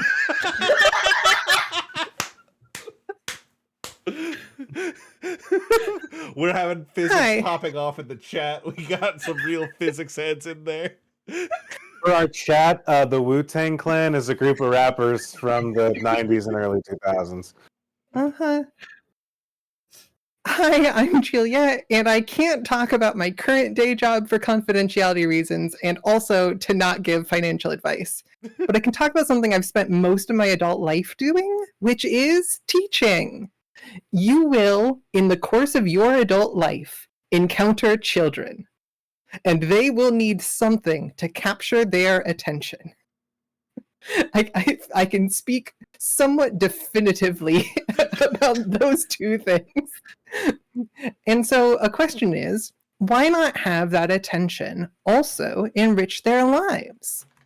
So let's get the big one out of the way. You're an adult hearing this presentation, right? Yes. You've got a phone. See if you can hold your phone in one hand. Now, try extending your arm out all the way. Now, try letting go. See? Gravity. Gravity is the easiest thing. So easy that it's genuinely difficult not to experience it in some way. But this actually highlights the importance of laying the foundation of science education. This is one of those things that everybody is going to be experiencing. And so if you can create the category for gravity, if you can lay that foundation down, all of those other experiences can start to have those tenuous connections, can start to slowly be sorted into the bucket of experience, which is gravity, which is categorization, part of knowledge. I've had questions about what proprioceptist means here. And of course, this is a reference to proprioception. Proprioceptive play is one of the biggest things that really identifies childhood play and not adult play. We don't do basically any proprioceptive play as adults. It's a really important part of childhood. Proprioception, of course, is to a variety of degrees your ability to tell, like the missile, where you are, where you aren't, and how you are moving, right? What the things that are happening to you are happening as you're moving around, that's part of your proprioception. So if you've ever done yourself or seen happen picking up a small child and just like pick him up and set him down, pick him up, turn him upside down, hang him around a little while and set him down, do a fun weird airplane thing with them, right? If you've ever pushed a kid on the swings or been on a swing set yourself, swings and that sort of like pick up and set down play is a big part of the developing, like throwing catch or setting up blocks and then, knocking them down are going to be developing different motor skills. You're also developing your proprioception a lot as a kid. And gravity is a really big part of that sort of identification. Why is gravity the fairest of them all? Well, because, everything falls. But getting gravity out of the way. There are a number of topics on the screen here, some of which you instinctively recognize and others might be more strange to you. These are valuable and helpful categories for interpreting the universe. They also help lay the foundation for the fact that later in life, you can have the coming of age experience of learning the kinematic equations describing bodies in space, which is like the one joy in our known universe not compounded in sorrow. We're not going to get into the kinematic equations today, but I don't know about anybody else in the audience here. Learning them is one of those profound coming of age moments. But again, we're talking about the teaching that we can do when we're very young. And let's begin with inertia. So there are many things called egg drops, and this is one of them. I don't even recommend doing it with an egg. This is just one of the good diagrams available. Especially not in this inertia economy. yeah. Oh yeah, especially not in this economy.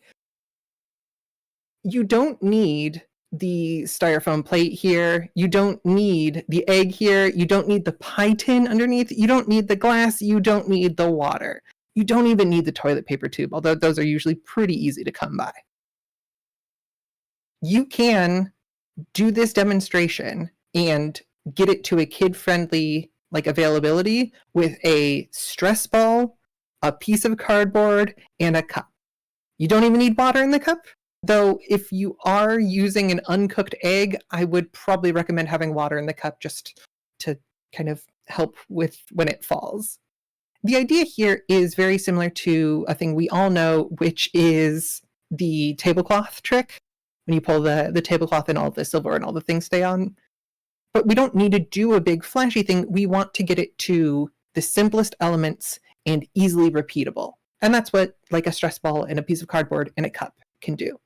When you apply a lateral motion to the plate or to a piece of cardboard, it will pull in that lateral direction that you are pulling, as you see these arrows going to the right. But something funny is going to happen to that egg or to that ball, to that stress ball, to that bouncy ball, to any of those things, which is it's not going to move to the right. It's not going to move in that lateral direction. Most pulling is to the right because most people are right-handed. If you are left-handed, just do the operation to the left and it will work exactly the same. Dominant hand is definitely going to be the easiest way to do this for the most part. But the idea is something is holding the ball in place. And we can see that because we're pulling the things underneath to the right and the ball is staying in place. And what is keeping the ball in place? Inertia? Does anybody know? It's inertia. Yeah. So it's a funny word. It's really simple syllables though. Inertia. Inertia, we can talk about Newton's laws, but we don't need to. We can talk about inertia with the idea that things like to stay. Sorry, I just bumped my microphone there. Things like to stay the way they're going. If they are moving, they like to stay moving unless something happens. If they are sitting still, they like to sit still unless something happens. And so we have to think about that as an idea. We have to kind of incorporate that as an idea, but you can get it from either direction, coming or going. You can start to identify this thing, and then later on develop the idea, okay, well, something is moved, therefore something must have moved it, which is useful to know. But here we have inertia as the idea. We see the ball not moving. Why doesn't it move? Well, inertia. Whatever inertia means, that must be it. But the ball doesn't stay in one place, right? Even once anything in between is pulled to the right, the ball doesn't hang in the air. Instead, the ball falls down, which gets us back to our 0th lesson here, which is gravity. This is a thing that I have done hundreds upon hundreds of times with probably something to the tune of thousands of children. It might sound extremely basic or boring here, but if you anchor this idea in inertia, you can end up developing way more scientific, way more advanced scientific concepts than most people think very young children are able to like hold on to. You can teach really young kids a lot of like polymer science, but we're not even getting into that. We're not doing any chemical reactions. We're not doing anything. Just physical properties of space and matter are things that we can be teaching really, really young. And these things can lay those foundations so that later learning is so much easier. We're going to go, though, from this idea of this body in space to something maybe a little bit more difficult in its name, but pretty easy once we get to the principle, which is fluid dynamics. Everybody here is like super familiar with fluid dynamics, I'm sure. It is going to be one of those, you know, on the level with OChem, like OChem from a chemistry and just like math memorization perspective, and then fluid dynamics from like a like math perspective. The thing is, it doesn't have to be. I mean, like the math is going to be difficult, but like that's what you do math classes for. But we can get to, you know, Bernoulli's principle as soon as you can hand a toothpaste tube to someone. You know what I mean? As soon as you can get a paper airplane, we can start working on fluid dynamics. But we can even start earlier than that.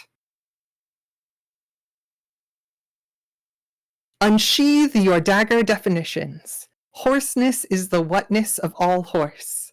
Streams of tendency and eons they worship. God, noise in the street, very peripatetic. Space, what you damn well have to see. Through spaces smaller than red globules of man's blood, they creepy crawl after Blake's buttocks into eternity, of which this vegetable world is but a shadow. Hold to the now, the here, through which all future plunges to the past. And this, of course, is from James Joyce's Ulysses. You know, this is an adult presentation, so I thought we could handle a little bit of adult content. A book famously censored for its adult content. I need to change the rating of the stream. Hold on 1 second. Crap. I still censored this in case somebody is, you know, watching it, though. Thank you. So here is a thing that you should do, which is have 2 empty balloons, then blow one up with air from your own breath, or using just like a simple standard little hand pump, and then tie it off. You don't need helium for this. In fact, it interferes with the ease of both handling and like knowledge incorporation into these topics. We're thinking about space in a different way. This isn't space in terms of like interstellar sort of space, in terms of like the solar system or things like that, but the space, the things around us. The question that we have here is one of emptiness, of what substance is. And I think this is a really simple principle of fluid dynamics that is really easy to pick up, which is you take the balloon that you've now tied off that looks quite a bit like the one here, you can hold it up, and then you take the empty balloon and you ask, what's the difference between these 2 things? Now, Riley, what's the difference between those 2 things? Thanks for making me the resident child. One is taking up more space than the other. That one's bigger. That is a great answer. One is bigger than the other. What might make it bigger? The air inside of it. There you go. We blew air into this other balloon. And now you can feel the balloon in your hands. You can touch the balloon. You can try to compress the balloon, and you can squeeze it a little bit, but it mostly will kind of change shape. And eventually, if you squeezed hard enough, it'll either fly out of your hands or it'll pop. There's something inside the balloon. And that seems weird because the only thing we put in there is air. And if you just wave your hand through the air, it doesn't look like anything's there. This is why I think about space as something that you have to see. And the balloon experiment is so simple. Like it's so simple, but it's so effective at getting to the idea of, oh, there is air there, even though I can't see it normally.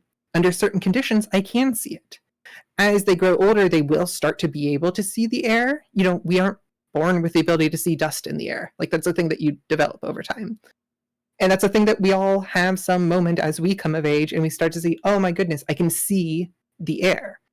But you can start with this. You can say, here's this cool, fun thing that you would love to play with. a balloon, which you can play with as long as we have like adult supervision because we don't want to deal with any choking hazards. And we can say, this is like a really meaningful step in understanding a really important principle, which is that the air isn't empty.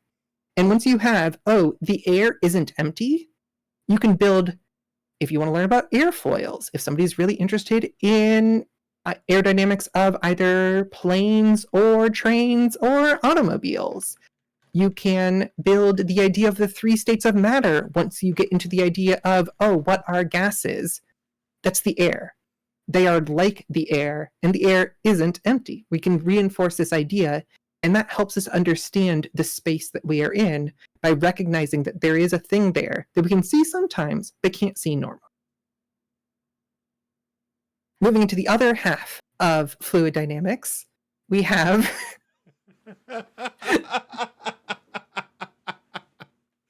buoyancy.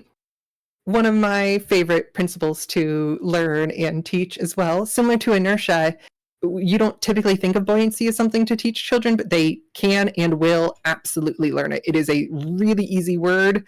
Buoy, ant, and sea are all words that children learn very early and learn very easily. Then you just put them together. Buoy, ant, sea. Buoyancy is also really easy for kids to learn because there's so many ways for them to experience it. You don't need to have like really super fancy equipment like for any of these things. These are things you can do with whatever is available to you in a home or outside or anything. I would recommend using like clear, clean water at home. That's a nice, easy way to keep things controlled. But a great thing that you can build in all sorts of ways is the idea that anything can float and some things can sink. And that's absurd. We're not going to expand that to every principle, but anything that you could lift is something that we can put on a boat and make float. There are some things that are going to always float on water. And there are some things that are going to usually sink unless we have something to help them float. Buoyancy is the idea that when they press down on the water presses back at them. We can tie this into inertia with the idea that the water doesn't want to be pressed. Obviously, this is not going to be the most advanced understanding of fluid dynamics, or the idea that things want to stay the way they are has agency in there, but I find this to be a useful shorthand. Your mileage may vary. If you don't like to ascribe agency to material forces, more power to you. Nevertheless, literally just by slapping water, you can feel, oh, the water changes different if I wave my hand through the water slowly or quickly, or if I try to slap it. That's an easy sort of idea. Another really easy thing for buoyancy in particular, for the idea that just as gravity is pulling things down, water is going to be pushing things up. Take anything that floats, a hollow ball, for instance, and then push it down yourself to the bottom, and they can watch it come up. That's easy. Take a whole bunch of pennies while those still exist. Give them pennies, give them tinfoil, and say, see how many pennies you can get to float on the water.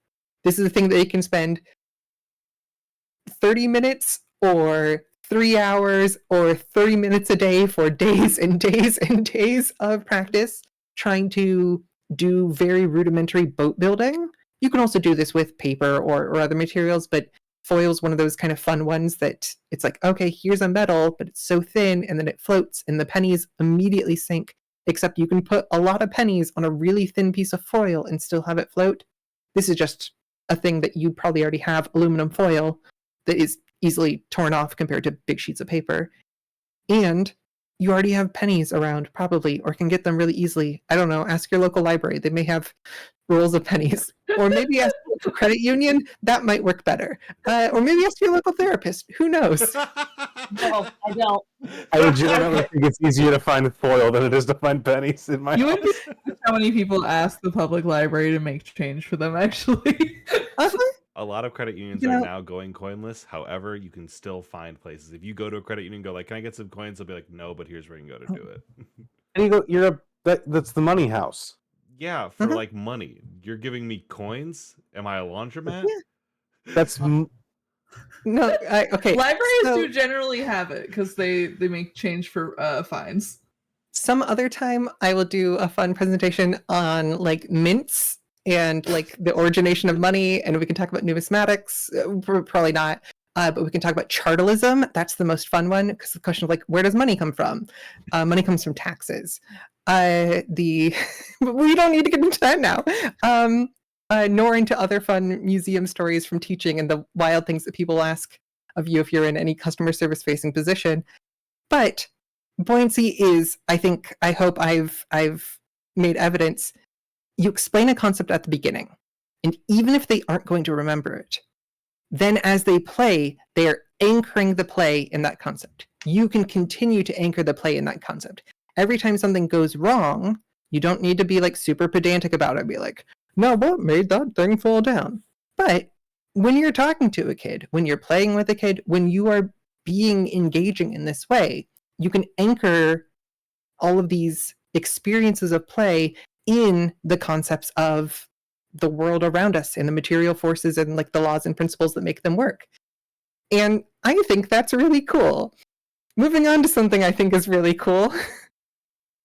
Sorry, buoyancy is building on reinforcing things we've figured out. Air is matter, air takes up space, things take up space, and gravity.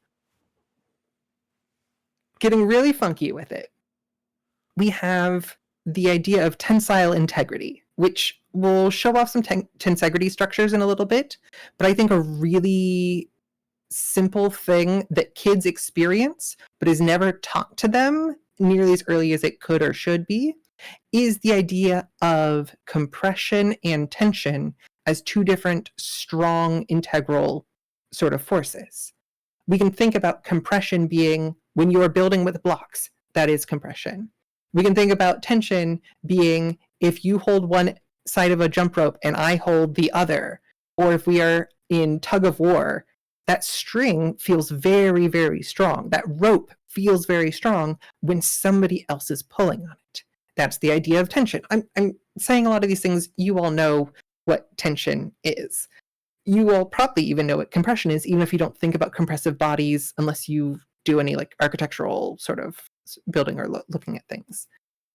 But as you are learning that tension, hey, here's a rope, pull on it. Wow, that's different. Now push on it. That's really different. Pulling and pushing are really different. Now we take a wooden block or something. How different does it feel if you try to pull it apart or push it? Or if we both pull on it? You can see how compression and tension work differently together. Then you can start tying together compressive and tensile bodies and see whether you can find interesting things happen between them as they are pushed or pulled or work together.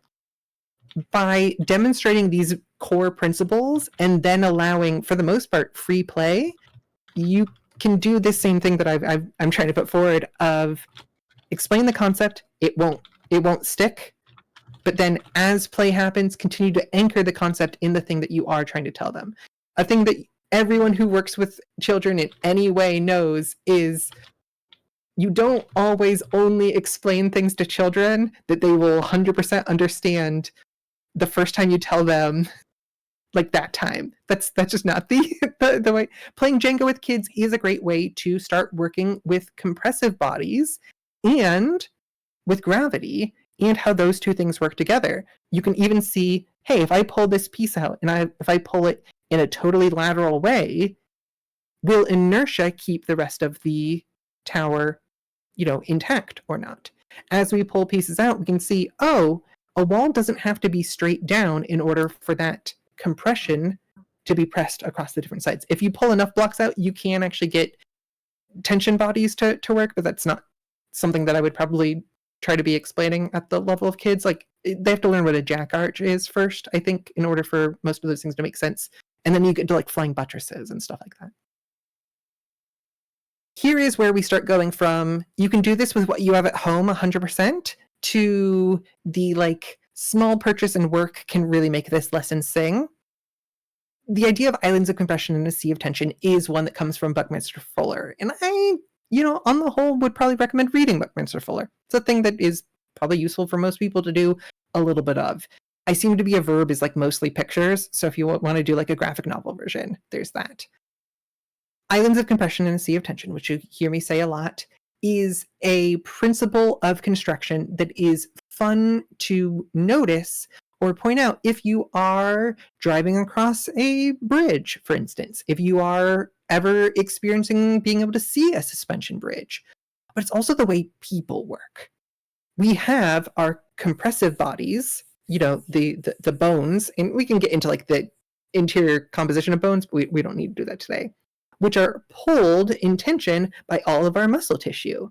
And as a result, we are like wildly lightweight and strong for all of those little parts working together. It is really pretty cool how all of that works. How do you make something really big work? How does a skyscraper work? You can't just build it out of compression. You make it look like us. That's the idea. You don't have to get into all of that, but those are some really fun things that can start with, here's a piece of yarn, here's a piece of rope. See how different it is if we each pull on the different sides versus push on them? That's weird. Why is it strong one way and not the other? Oh, well, that's tension. Getting into tensegrity structures in particular, tensile integrity structures are very cool. I won't deny that. I mean, like I just talked about Buckminster Fuller. Of course, I'm going to be into tensegrity structures. I think they're very neat. The one on the left is what you'll see on like TikToks and short videos and things like that. And I understand why. It is very neat that you can put like a surprising amount of weight on these structures and they work despite looking like they are like reinforced incorrectly or that they are working backwards. They are held in place. The one on the right is the tensegrity structure that you will make when you decide to make one. And I will tell you, it will be an eye-opening experience that may prove transcendental when you do. So I just want to flag that because people don't often hear about tension and compression or tensegrity structures. So I just wanted to shout that out. The one on the right can be useful for like kids' education, but honestly, it's going to be a useful thing for your own experience of building a thing and then going, oh my goodness, my body and brain are learning things as I'm doing this. And then you play around with it and it's fun. You can build one out of, again, cardboard tubes that you have and string if you are enterprising. You got some wood around, try doing this. You just need 3 compressive bodies and then enough string or rope to make something work. On to our last topic, which is sound. Sound doesn't feel like a physics thing all the time. It seems like a biology thing. And like, yeah, there's biology, but like there's biology in our sensation of all of these things. Sound builds on inertia and the fluid dynamics. This is going to be another one of those. You can see a big improvement if you buy one little thing, which is tuning forks. There's a bunch of different types of tuning forks you can make. Or not make, you can pick up of a wide variety of prices, including just get an individual one. It's not very expensive. You don't necessarily need it to be perfectly calibrated for things unless you want that, in which case your mileage may vary. I see in the chat that there's sound math. Yes, there is sound math, but we won't necessarily be getting into hertz or chords or notes or relationships between octaves or anything like that. The thing that we are going to demonstrate is that sound happens because air isn't empty. The sound is moving through the medium of the air. And we can remember, air isn't empty because of the balloon demonstration. The sound is going to reach our ears because it is vibrating through the air. To demonstrate the vibration, go back to our water, take a tuning fork, make it vibrate, just hit it against a table or anything like that. Hold it up to your ear, you can hear it. Hit against the table again, and then try putting it in the water. And you will see a thing that delights, I think, everyone of every age ever, which is putting a vibrating tuning fork in water. It sprays water out because of the vibrations. It's a really cool demonstration of how sound is material physical waves in a really real way. You can also, if you have balloons, try hitting a tuning fork against a balloon and seeing if you can hear on the other side and seeing how the material waves go through the air as a medium. But this is just, again, something you can do with whatever tools you have around, whatever thing of water, and you can do this demonstration over and over again. The kids will love it. you can reinforce this. We can talk about sound in this way. We could get into phonics. We could get into phonemes and linguistics. We could get into our Wernicke's and our Broca's area, but we don't need to. We can build on these ideas of inertia. We can build on these ideas of fluid dynamics and the air being, there as a constant thing, as a way of understanding also sound. So we're going to come into our ending thing with a quiz. Quiz time. We started with Okay. Quiz time. We started with gravity. Does anyone remember what our next thing to talk about was? Sorry, you're not asking me to raise my hand. Sorry. There you go. There you go. Yeah, we got inertia. And what followed inertia? What did we talk about? Space. There we go. Okay. And after space, Buoyancy. Yeah, yes. there you go. Good job. Following buoyancy. It was tensile something. It was tension. Yeah. Tensile integrity or tensegrity. You can just teach tension and compression, but for adults, it's fun to learn tensegrity. And then following up tensegrity, our final thing, fun to make a big splash.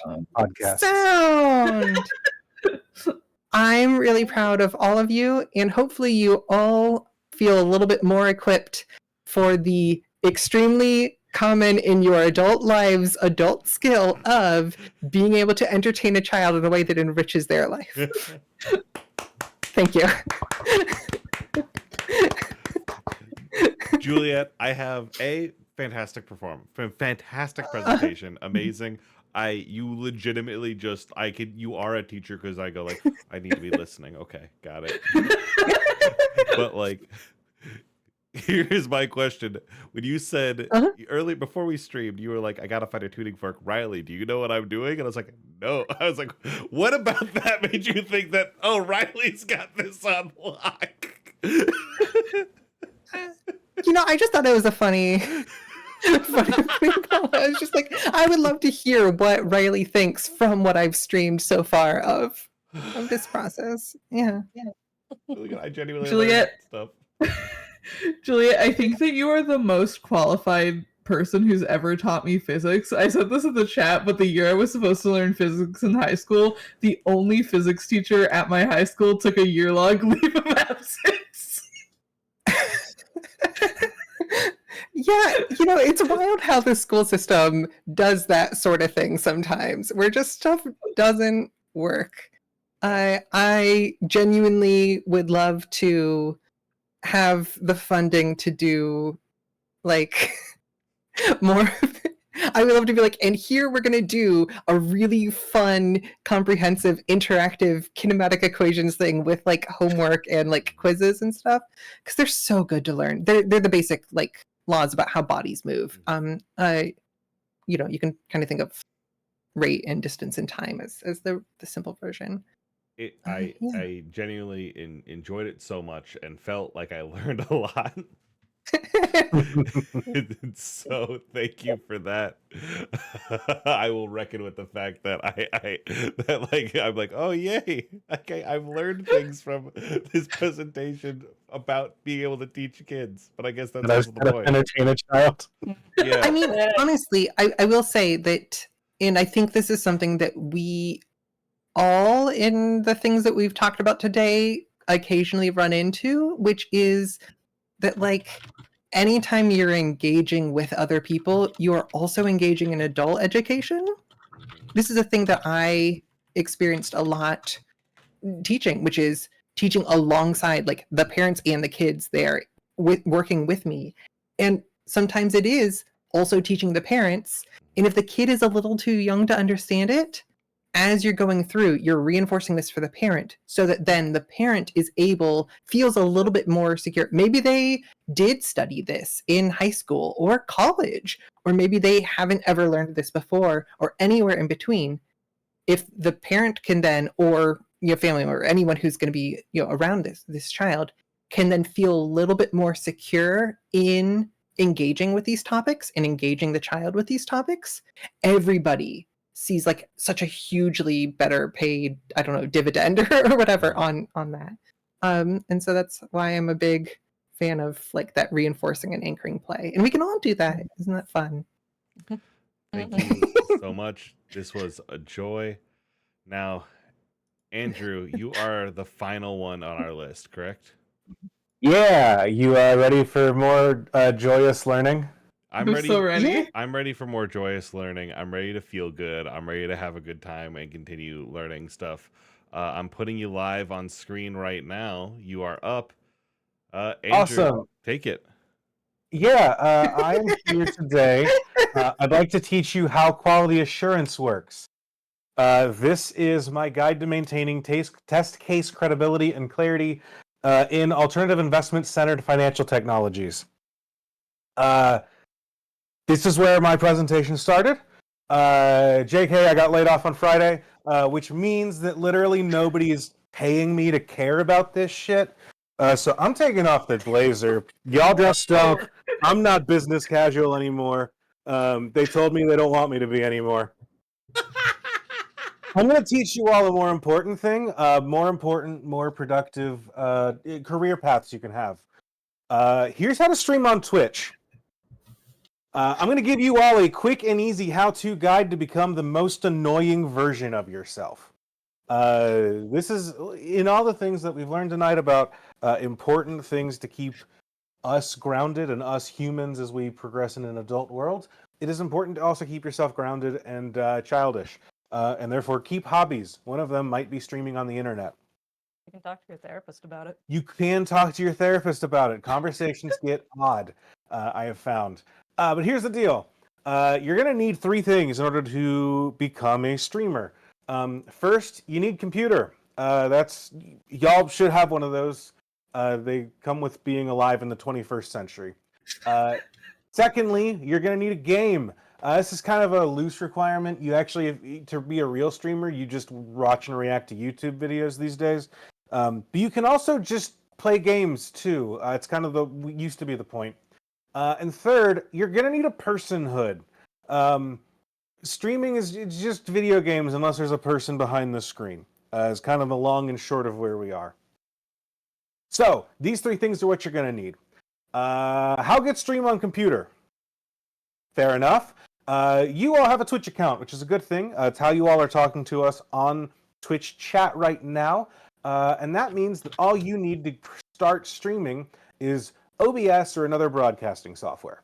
I am going to be talking about OBS today because this is the system that I have experience in. There are other things that people use. I don't know them. They scare me. So I'm going to be talking exclusively about that. You can see in front of us. Riley, can people see my cursor? Yes, they can. Good. That'd be really annoying if you couldn't. OBS, fairly simple layout. It looks more complicated than it is. Right here in the middle, you're just going to see this is what stream looks like when you're streaming. On the left, you've got stream information. On the right, you'll have a couple pop-out windows for chat or Twitch activity feed. I'll show you how to get those in a second here. And then at the bottom, you've got just the things that you need to manage. Your scenes, your sources, your audio mixer, scene transitions, a panel I've never touched, and then your basic control panel. OBS looks scarier than it is at a first glance. First question is, how do I get my Twitch account into OBS? The quick and dirty way to do it, they have an auto configuration wizard. When you're logged in, you should be able to use that to connect your account into OBS. Things will be able to pop in really quickly. It'll set you up. Once you have done that, it's going to get you your stream information and your chat and Twitch activity. By doing that, you'll be able to affect them directly from OBS itself. You'll have a window to pop up that you can type in. You don't have to open up Twitch and change everything before you go live. Everything comes through in here. That's going to be the easiest way to do it. You can also do it in more complicated ways through setting up profiles and things like that. But we're not here to talk about complicated ways to do it. We're talking about the simplest way to get you onto Twitch so that you can start earning. So the next thing that you're going to need to do once you've got your thing connected, you need to set up your scenes and sources. These are auto-filled for me because I've been doing this for a while and I have a deeply complicated setup that I have that is, I set up a new one called How To Scene so I could show you this so that you didn't have to see the ugly one that I use for every stream that I do. Scenes and sources are pretty easy to grok. Scenes are just built of sources. The scene is what you see. A source is the things that make up the scene. You can put a scene into another scene as a source, but I'm not getting into that.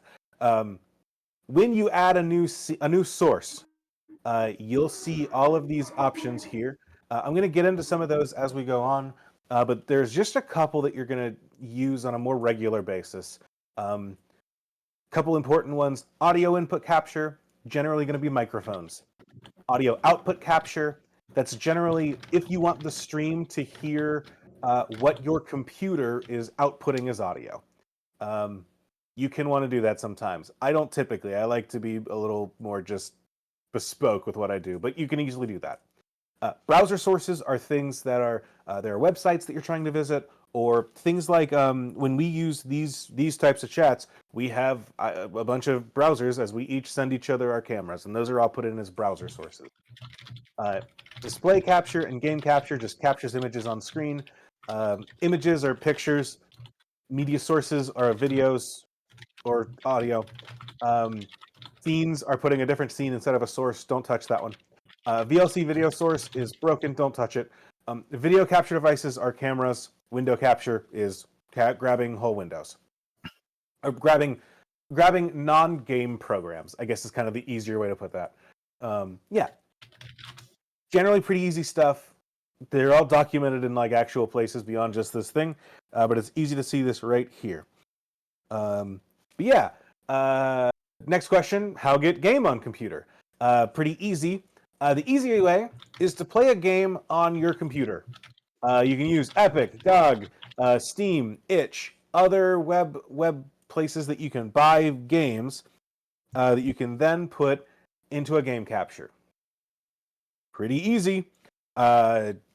That game gets captured. You can usually either say grab a direct full screen window or only capture the one from this specific game. That'll go. Game capture in. Now game on computer. The other way, if you are doing programs that are not directly a game, such as you're playing an emulator where you're loading a game into the emulator, and then from there you are playing it on stream, you're going to need to do something different because it's not going to read in as a game. You have to use a window capture typically for that. That way you're grabbing just the window of your Dolphin emulator or GBA Advance or whatever the SNES one is. Yeah, window capture is going to work for that. So if you want to play older stuff, that's going to be your route other than game sources. The hard way is that you can connect a game via a capture card. That's if you want to play something on a different device that you are hooking up to your computer. On an easy way, that is just a different game console. It can also be on a different computer that you are then daisy chaining into your streaming computer in order to go live. That's a little complicated, but long story short, you're going to set it up as a video capture device.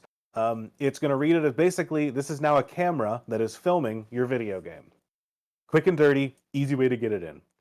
That one, you're going to have to kind of daisy chain some things together. You can bring it to the capture card into the computer. You can then go from your computer to your monitor or to, you can go to your TV, which is how Sam and I do streams. But it does make a fun little bundle of cables behind everything else. In doing this, be wary that there are some new consoles that have settings that prevent you from being able to both stream to and stream from the device at the same time. The PlayStation 5 in particular, you can either have your thing set up where you can stream games from it to the internet, or you can have it set up to where I can watch YouTube and Netflix and have things streamed to it. There is settings enabled on that one. I believe that the Xbox might have the same one on their current thing. I think the Switch does too, now that they've introduced, I think it has YouTube and Netflix on it, and so they had this. Yes, HDCP. It's something like that. It is an acronym that you have to turn on. You good, Moxie? Moxie just really loves eating things on my shirts. Well, stop that.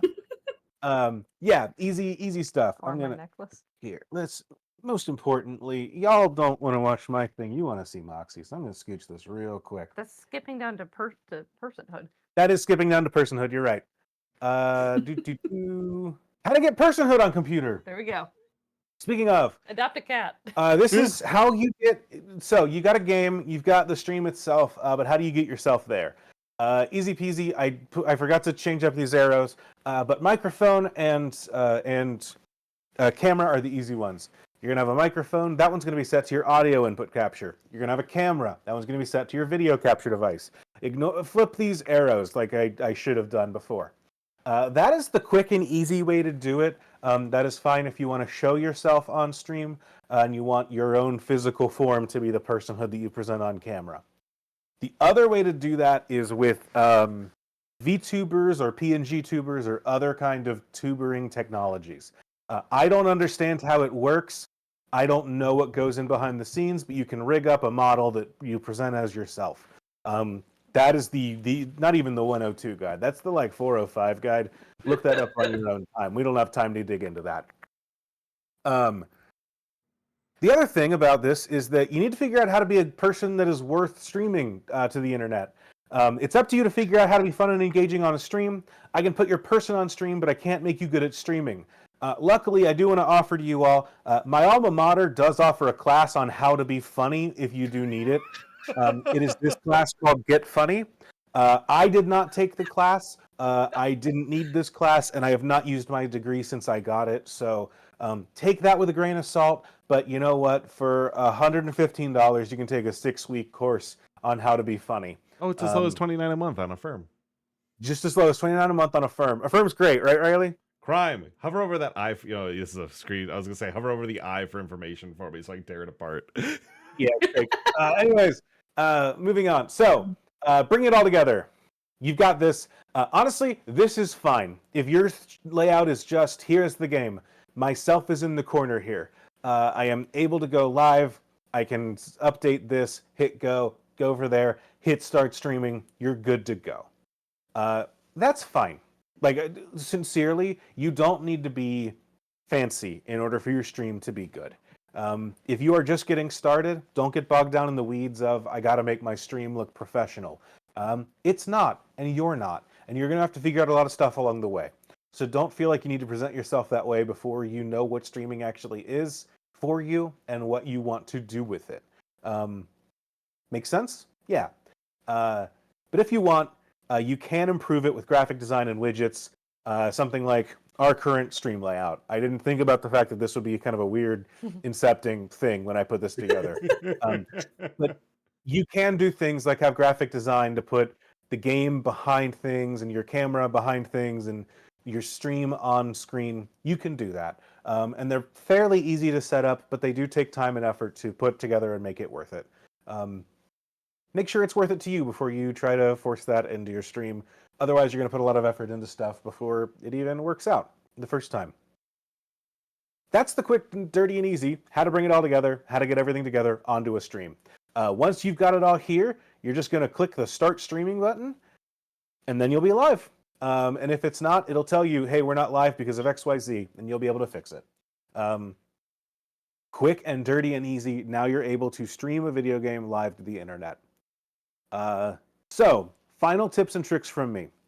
In addition to just your screen of here's me in the game, have a going live scene before you go live and let your stream run on that screen for a few minutes. I know that you might think, oh, I'm just going to be wasting people's time. The good news is that you're doing a Twitch stream. You are inherently wasting people's time.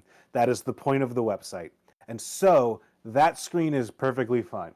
And it serves a good purpose for you as well. It lets you collect your chatters before you have to start entertaining them, rather than streaming directly to an empty room while notifications go out and people come in. It is always more fun to be a person that arrives as like the 8th person to the party than it is to be the first person there before anyone else shows up. Where you have to be like, oh, okay, I guess I have to make awkward small talk with the one other person here and wait for other people to show up. Having a going live scene lets you build people together while Twitch gets their shit together, because sometimes it takes them a minute to send out emails and stuff saying that you're live to your followers, if they do it at all.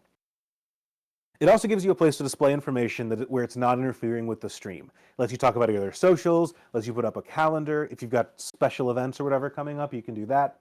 If you've reached a point where you want to show people merch, you can do it there.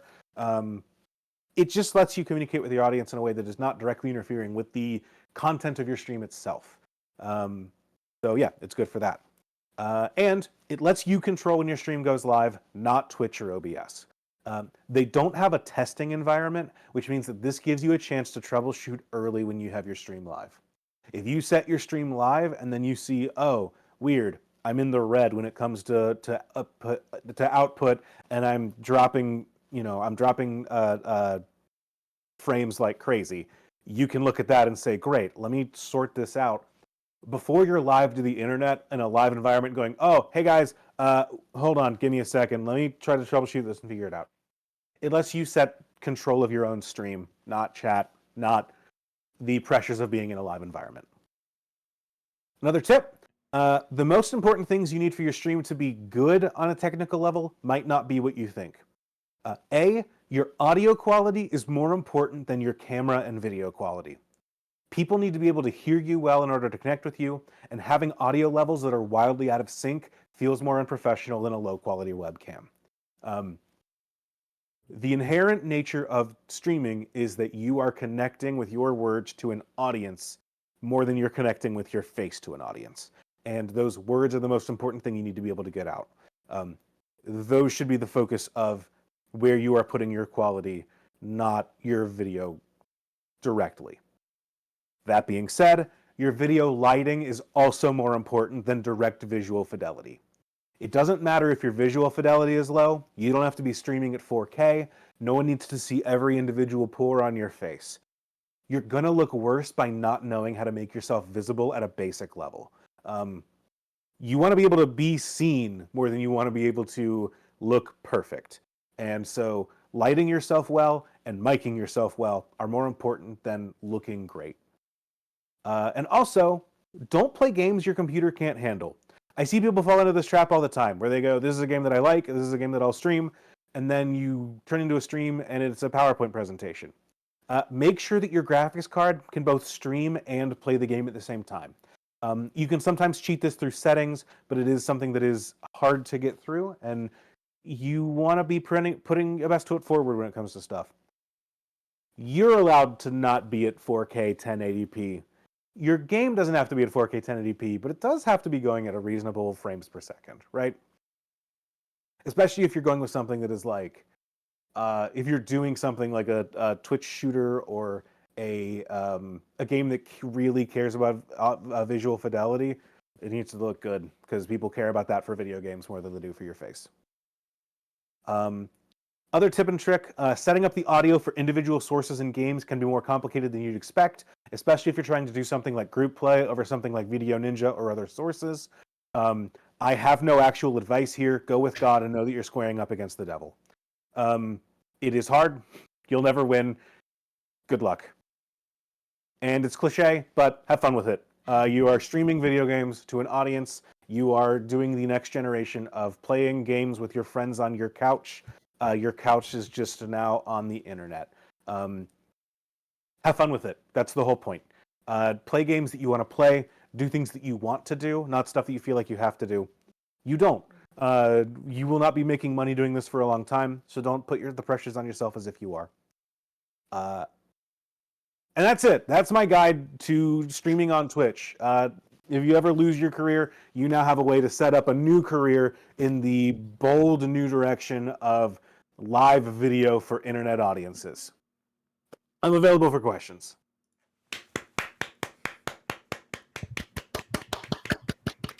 Fantastic. There were several Andrew, first off, thank you so much for the presentation. It was amazing work. Absolutely. Really appreciate it. There was a lot of questions in the chat, so we can go ahead and start getting to those right away. I have one question, and that's, can you describe Video Ninja for somebody who doesn't know what that is? Sure, but that's more of a 2.0 topic. Video Ninja is a website that we use to consolidate screens together. We're doing it actually today as we stream right now. The way that it works is that you can use your own you set up your own source, and then you can send it as a browser source to other people. So right now, Riley is streaming directly from their computer. Right? Riley's hosting this? Yeah. And as they're doing that, Marn and I are sending our camera feeds to Riley, as well as all of us are sending our PowerPoint feeds to Riley. Those are all individual feeds that Riley is putting together as sources in the scenes as they're transitioning back and forth and doing the stuff on the stream. So Video Ninja is a website that lets us do that pretty quick and easily. It can be a little hard to configure, so know that you're signing up for that when you set it up, but it does make things infinitely easier than trying to collaborate with a bunch of Discord screens or things like that. We have a question. What is the difference between game capture and window capture? If you can answer this, I'm interested too. So, from what I can tell, game capture is used to capture full screen applications typically, and they are configured and set up ready to go for gaming. OBS is made primarily as streaming software for video games, and so they just kind of have stuff in their back end that is ready to go directly for games and recognizing games and figuring those out. You can set them in a couple different ways to make sure that you're grabbing the right thing every time, but the game source is set up well so that it will always make sure it is grabbing. When I open Capes, it says, great, you opened the video game Capes. I know what that is. I'm good to go here. Okay. Window captures are more broad than that. They are set up to capture windows directly. You can use that for an emulator where when you open the emulator, if I want to play Pokemon Fire Red, or if I want to play Pokemon Emerald, or I want to play Mega Man, whatever, I'm not opening a full screen application called Pokemon Fire Red on my computer. I'm opening up a game that is being emulated into the window, right? So you need that more overarching window to be captured, not the game itself. You can also use this for you can use a browser source in order to grab a website directly. When we do things like the Game Awards streaming, we grab a browser source and I set it up directly as we're just watching this YouTube video on the stream. But when I want to set something up like playing audio directly streaming through Soundstripe, what we use for licensed music. Yeah. When I want to have that going on a stream, I typically do a window capture of a Chrome browser so that I can highlight the inbound player that they have on the thing and control it from my computer directly, rather than trying to control it through the interface in OBS that lets you talk to browsers and talk to it there. Makes sense. Capiche? Yeah, makes sense. Capiche. Capashed. Yoda Lifting his robe a little asks, Andrew, are there any risks that people might want to know when using display capture? Yes, display captures are typically grabbing your whole display. It is so one way to if you're playing Left 4 Dead, you want to play you want to play your friends, you put it on the stream. You can use a game source to say grab Left 4 Dead, or you can use a browser source or a display source and say grab my right monitor. That's the one that's playing Left 4 Dead. Easy peasy, right? That's what I want to do. The problems come up when what happens if you get an achievement on that display capture that you don't want the world to see? The chat just realized that I've never actually unlocked the achievement that says fire a shotgun. They know that I'm a baby. Riley just sent me their social security number through a Steam message for some reason. Too bad my chat popped up directly onto that window and showed it to the entire world as I'm browsing. Yeah. My computer, my emails come in through the bottom right. Now you all have seen my emails. Am I still connected? No, you are. I was. Yeah, you're good. Everything froze there for a second because I was like, "Oh, I'll demonstrate this by pulling up, by switching to display capture." Yeah. Also, you know what? Hey, this has been a lot of fun. I want to buy that DLC. Let me just real quick open up Steam and pop that in, and I can buy that real quick. I just opened Steam directly on the screen in front of my chat. Now they all know my credit card number. Things like that. I've seen people post their stream keys live by accident, which is how you get into streaming as a network, and you're just I guess it's a handshake between your computer and OBS that says, here are the secret keys that tell us this is the computer that is Andrew's stream. You can stream to Andrew's chat using this. You don't want someone else to say, I'm the computer that's Andrew's computer. Yeah. Now I can stream hardcore pornography on Andrew's channel. And I feel like that is the questions that I saw. Marn knows how to stream. Juliet, do you have any further questions for Andrew? Niels, putting a question in the chamber. Andrew, when are you going to start streaming? Because I need more streams to watch during my workday so I can commit time theft. Now that I don't have a job, I will be probably streaming a little bit more. Tomorrow morning, I'm going to stream the Nintendo Direct where they're going to unveil the Switch 2 with a couple of Moonshot folks. We're going to do that here. Also, you can follow me at, is it AC Sherman? Is You're that the my real channel? Papa John, I think. No, my Twitch channel is a little different. But you can follow me at AC Sherman. I'm going to be streaming a little bit soon. There's a new ROM hack that just came out that I'm probably going to start looking at immediately, and or playing Balatro. Who could say?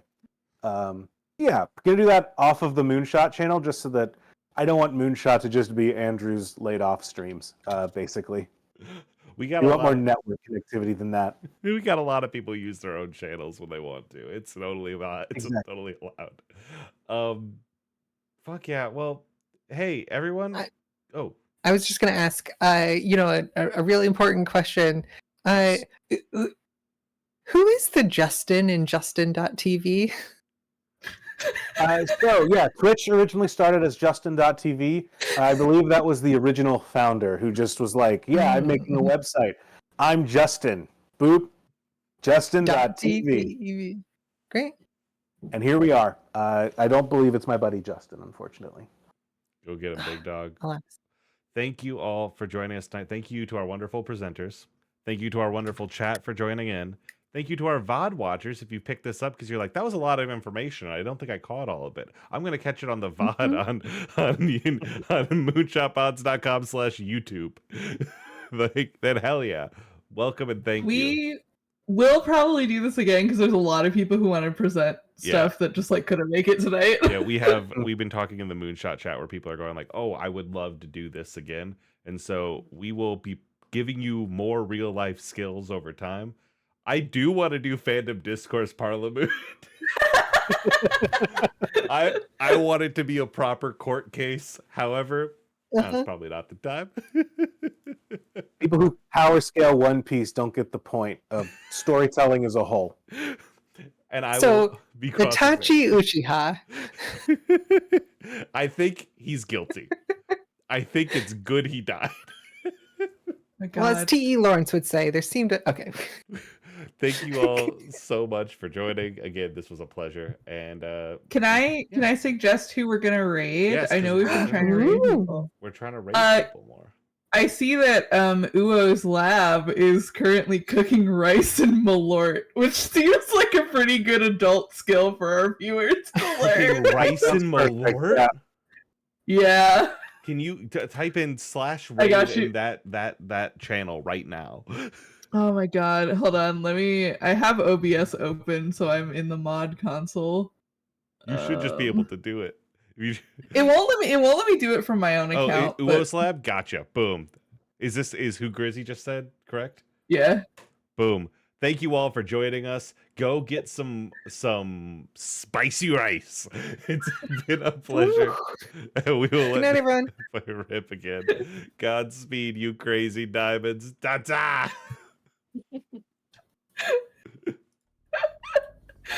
I need to change our outro stream back instead of just being Big Samus. I didn't realize that's what it was.